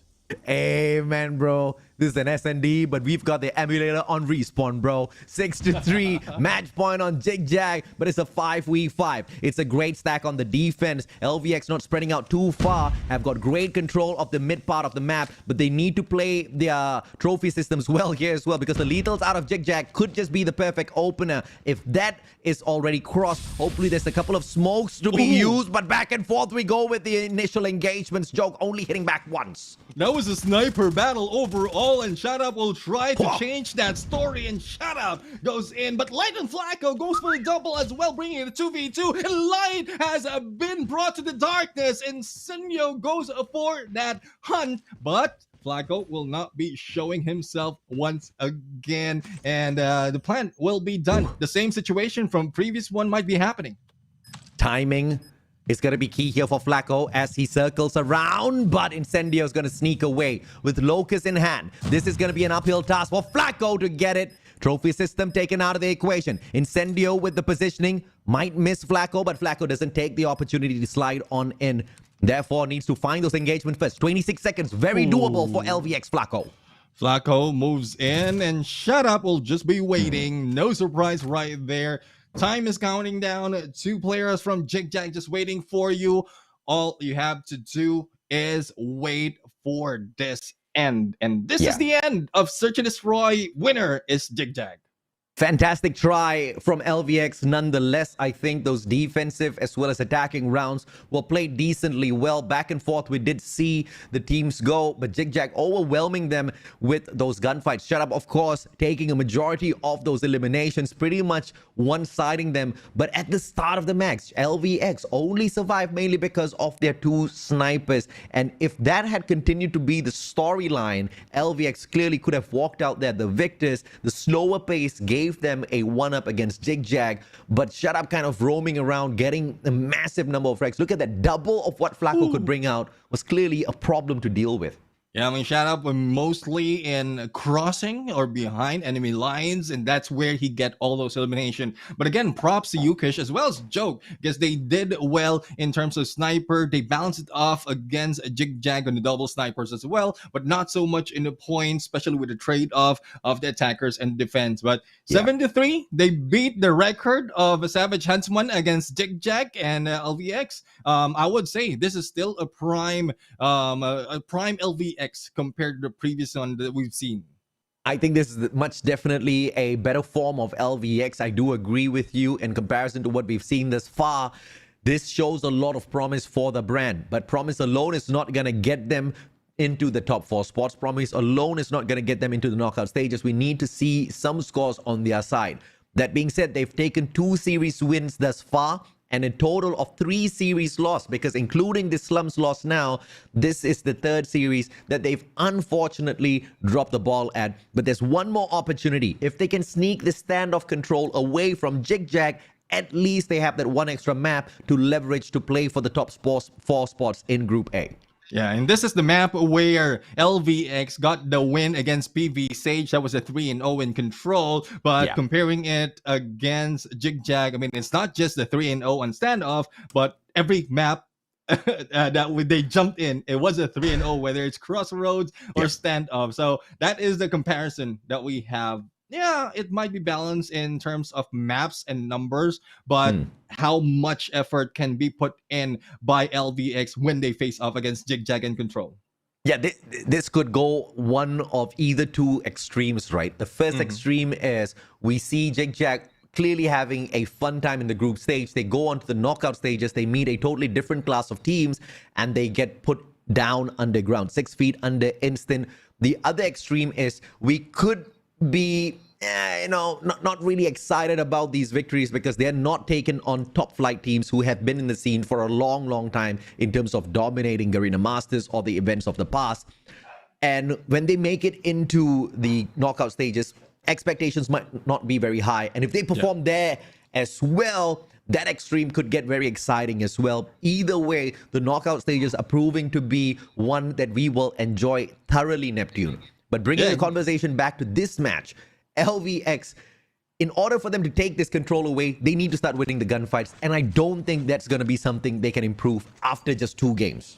Yeah, I mean, gunfights, especially with a team like ZHIG ZHAG, is not that easy. But let's see on how they can do it. Currently, it is LVX on the defense. And, well, the initial frag has been done already by their team. So, in terms of life, they have the advantage. But we know how it is with ZHIG ZHAG. They will be fighting back. They most definitely will be putting up a fantastic fight as usual, but with ZHIG ZHAG just 1 life in terms of difference, the defense has been pretty sublime thus far. Light now working his way around ZHIG ZHAG, not able. Actually, the logos are flipped again, guys. We do apologize. ZHIG ZHAG is actually playing in yellow, and they are the ones down in life. So LVX playing a great game of defense. Yep, and well, there you have it. It has been fixed, and LVX right now, yes, they are doing a great job in terms of defense, even taking down lives of ZHIG ZHAG. But double capture has been done already on that Bravo, and the LVX trying to trigger that spawn trap, and I think they are a little bit successful. Only 1 guy remains in here, and they are now fighting back. Bravo will be captured in here for the final few seconds, and it will add the time for ZHIG ZHAG, and probably it will take back the game for them. Irfan J single-handedly pulling the distraction over at B, and he peels away the attention from A. And in the meantime, 3 objective players hop onto this A spot to pull it for the side of ZHIG ZHAG, and it looks like that plan is gonna come to a perfect fruition as the B control point has 2 segments sneaked away, and that leads to the capture of A. What perfect devising of attack coming through from ZHIG ZHAG. LVX now needs to win this out with the life. They've got 5 in terms of advantage. Yeah, they have the advantage, but 9 lives for the side of ZHIG ZHAG is still a little bit too much, and it's only 1 more tick that they need to go and capture. It's a good thing QWERTY right now holding that Holger will be able to control this the tractor side, but will he be surprised? Shut up in there, going in for the hit, and he was surprised. 4 lives remaining though for ZHIG ZHAG. No capture being done, no progress just yet, and 3 more players from LVX moving to that Bravo. No respawn for ZHIG ZHAG. They just need to win out each and every single gunfight. But Yams with a perfect positioning in terms of backstab, leaving SKAD all alone in a 1v9. I'm sorry, son. LVX takes the first round. Yeah, scared. Well, I'm pretty sure he's not scared at that moment, but he's alone though.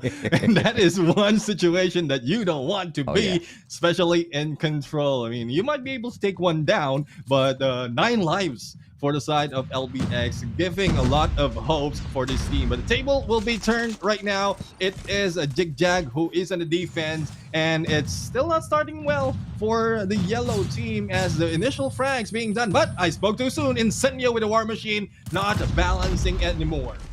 This map is very friendly to a team like ZHIG ZHAG who have got the capability when it comes to the gunfights, and that B control point is very close to their spawn, so they can just dedicate just one defensive player to play that spot. But you can see ZHIG ZHAG's not going for a rotation like that. This is a very aggressive defense, pushing up towards that private backyard, stopping the attack for B, as well as keeping the players away from A at the same time. ZHIG ZHAG really controlling this defensive pace over at standoff.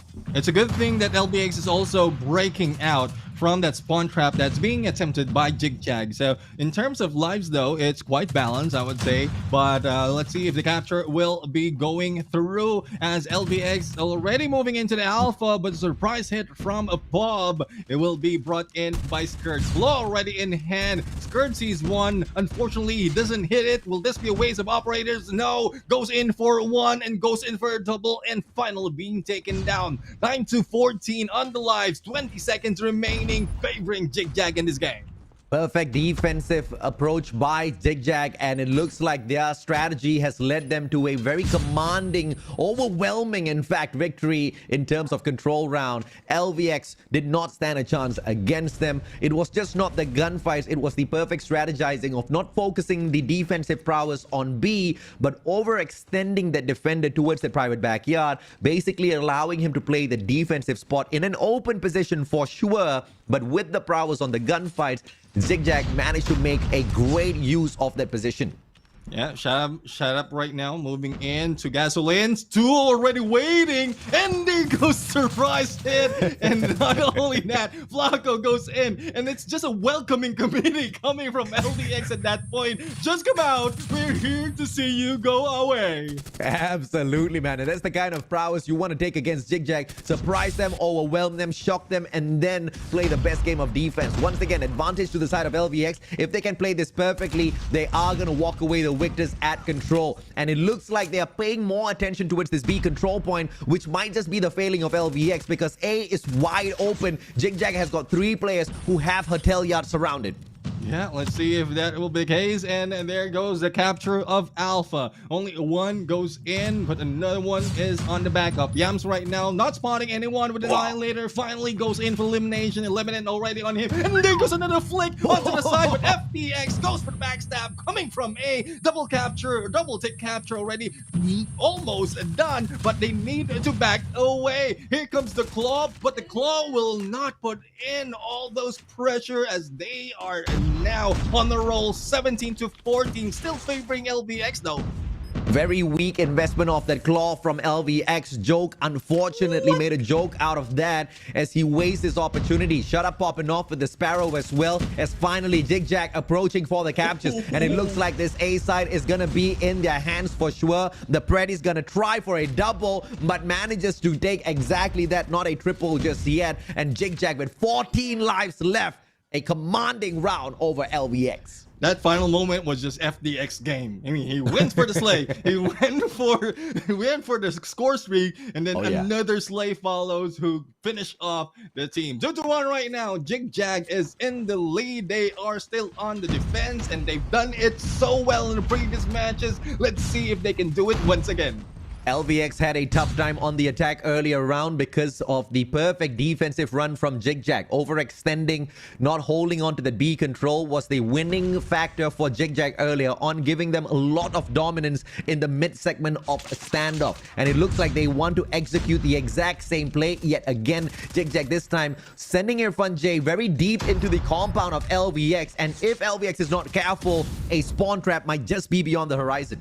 Oh, let's see if a spawn trap can be triggered right here, and it's all spread around for the side of ZHIG ZHAG. Not really the team that was seen from the scene, but probably it's a more of them to funnel everyone into one direction. FDX goes in, a double, a triple already, another one, and it's just DJ Khaled already into our ears. Another one. Another one indeed. That guy was just way too quick with the fingers. Mechanical skill supremacy. That was one of the best annihilator usages we've seen thus far in the group stage. Super accurate, super concise with the opportunities. 6 more lives left here for LVX. ZHIG ZHAG made it look like it was a tough fight, but towards the end, they're just speeding past them for a 3-0.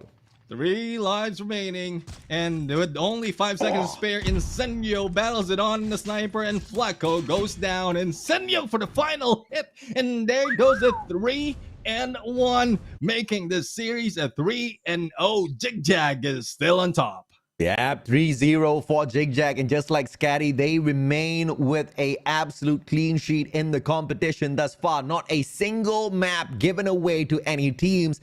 LVX made it look like it was possible, gave themselves some signs of hope, but at Hardpoint earlier, it was just too late of an awakening to make much of an impact in that matchup. SND, we saw them start off really well. It was opened up by fantastic snipes. It was Joke as well as Yukesh really putting on a show for us, but later on overwhelmed by ZHIG ZHAG. And this control matchup, although that first round went to LVX, it was pretty one-sided, Neptune. The moment ZHIG ZHAG pretty much found the defense, it was very clear who was going to take that game, because gunfights and strategy, pretty one-sided. Gunfights and strategy indeed. I mean, looking at the numbers that has been put in by FDX and Shut Up, and especially the highlights, we had a scene from FDX. I mean, that's one guy that you don't want to go against on a 1v1 if he had an annihilator. But that is just a preview of what ZHIG ZHAG has to offer. Still, valiant effort by LVX, and not just in this one, because they grab 1 point and breaking the streak off ZHIG ZHAG on a 3-0. So it's a quite different story right now, and I guess it's just LVX bringing out a lot more from ZHIG ZHAG, or probably ZHIG ZHAG is just not giving out that much against LVX. It's either way.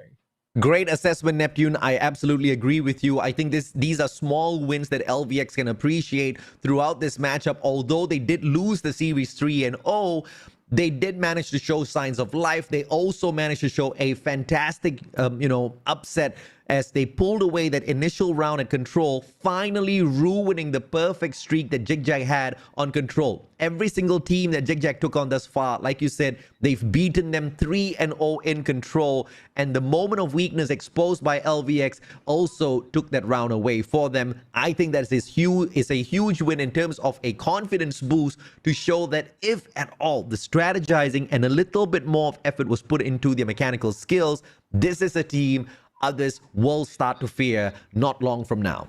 Yeah, and with this, it brings us well, we know already with the placement of Jig Jag, but again, in terms of placement, LVX is still hanging in there, 1 point short against Forrest Kincaid with 6 games win against the 7 that Forrest Kincaid had, and they're still in the number 5 spot. So there's still a lot more of effort for LVX. Jig Jag is a team that I would agree it can give them the motivation to do a lot more, especially with how the numbers show up this time, and a good run for both of the teams, I would say, because of how many highlights we've seen in this battle, AJ.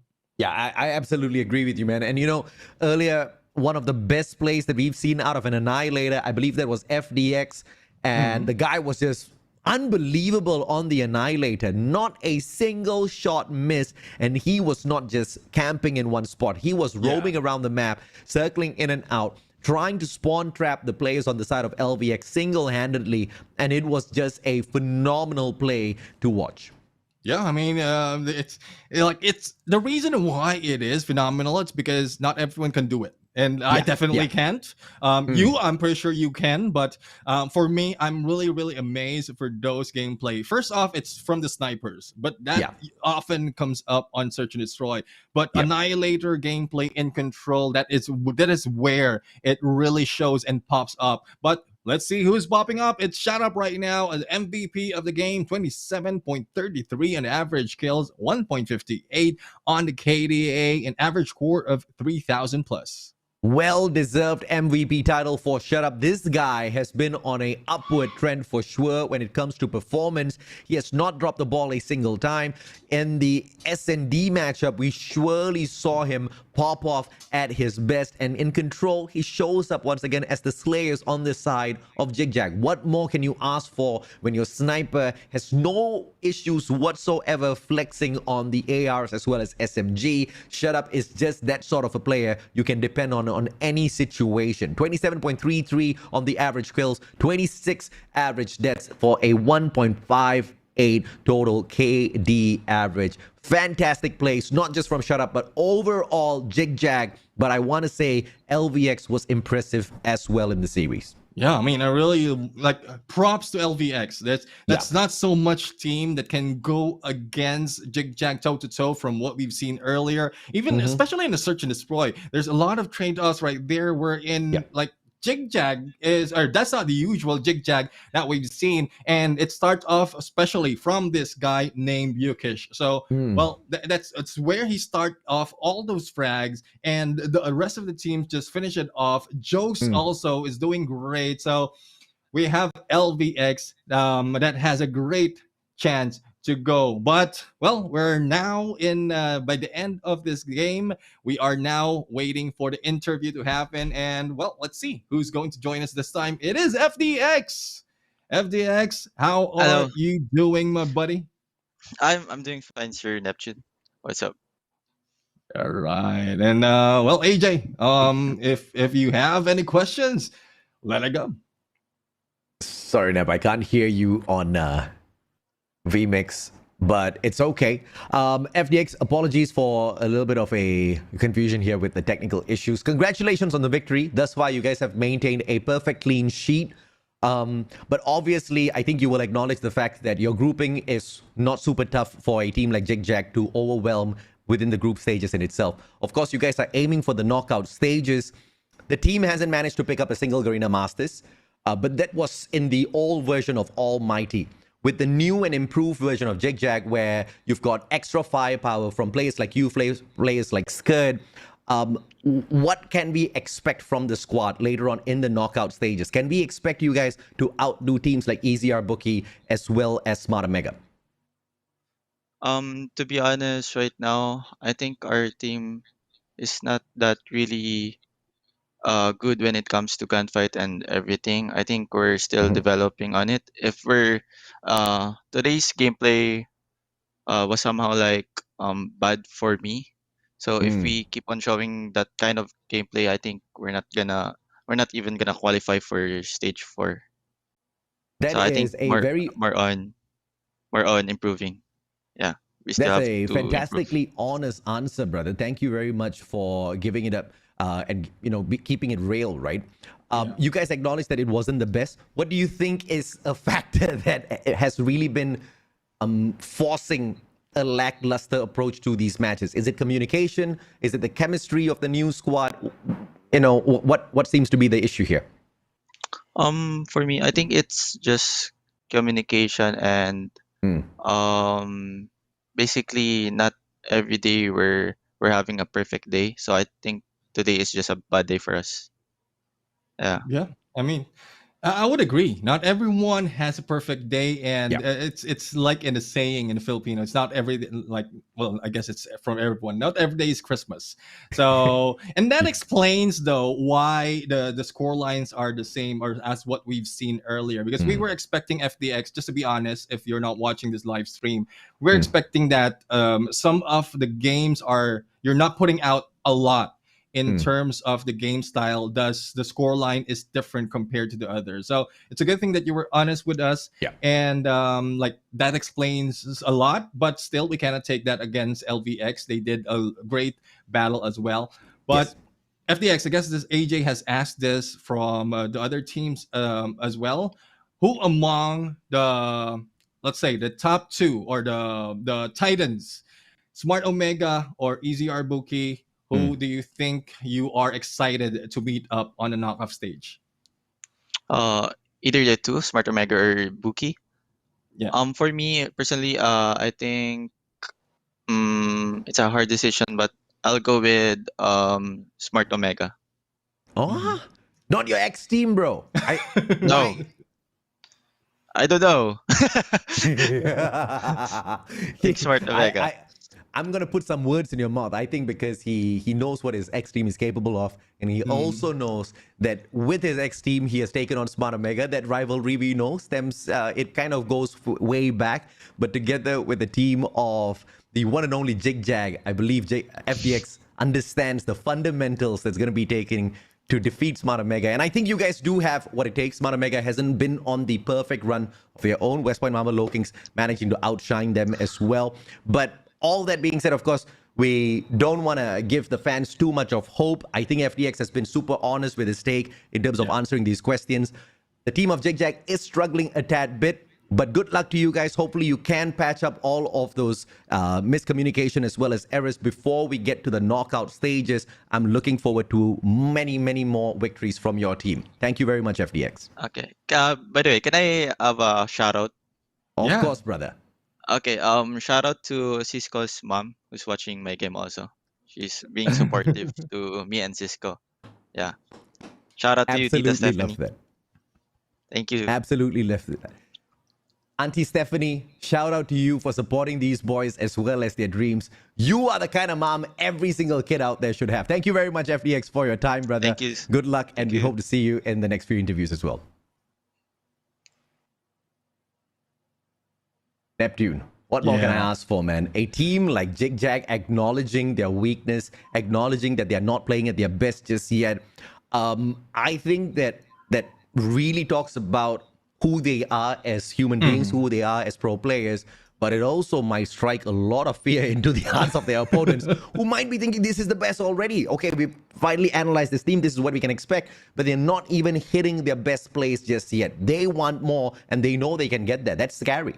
Yeah, exactly. I mean, it's lovely as well that they understand. They accept the truth, the reality. There's no BS in there. It's just FDX giving out the actual reason why it's not the actual performance or the usual performance that we've seen. Does a lot more love can go into ZHIG ZHAG. Not only that, like the love as well that's coming in from Cisco's mom towards these players out here. But well, it is what it is. It is the end of 4 series. Well, technically 3, but for today, this is a recap.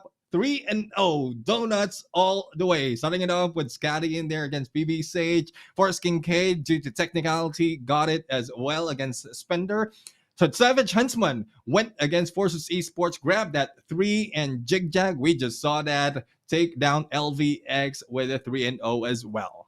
Many have written off Group A as a group that is not worth watching because you don't have as many Titans.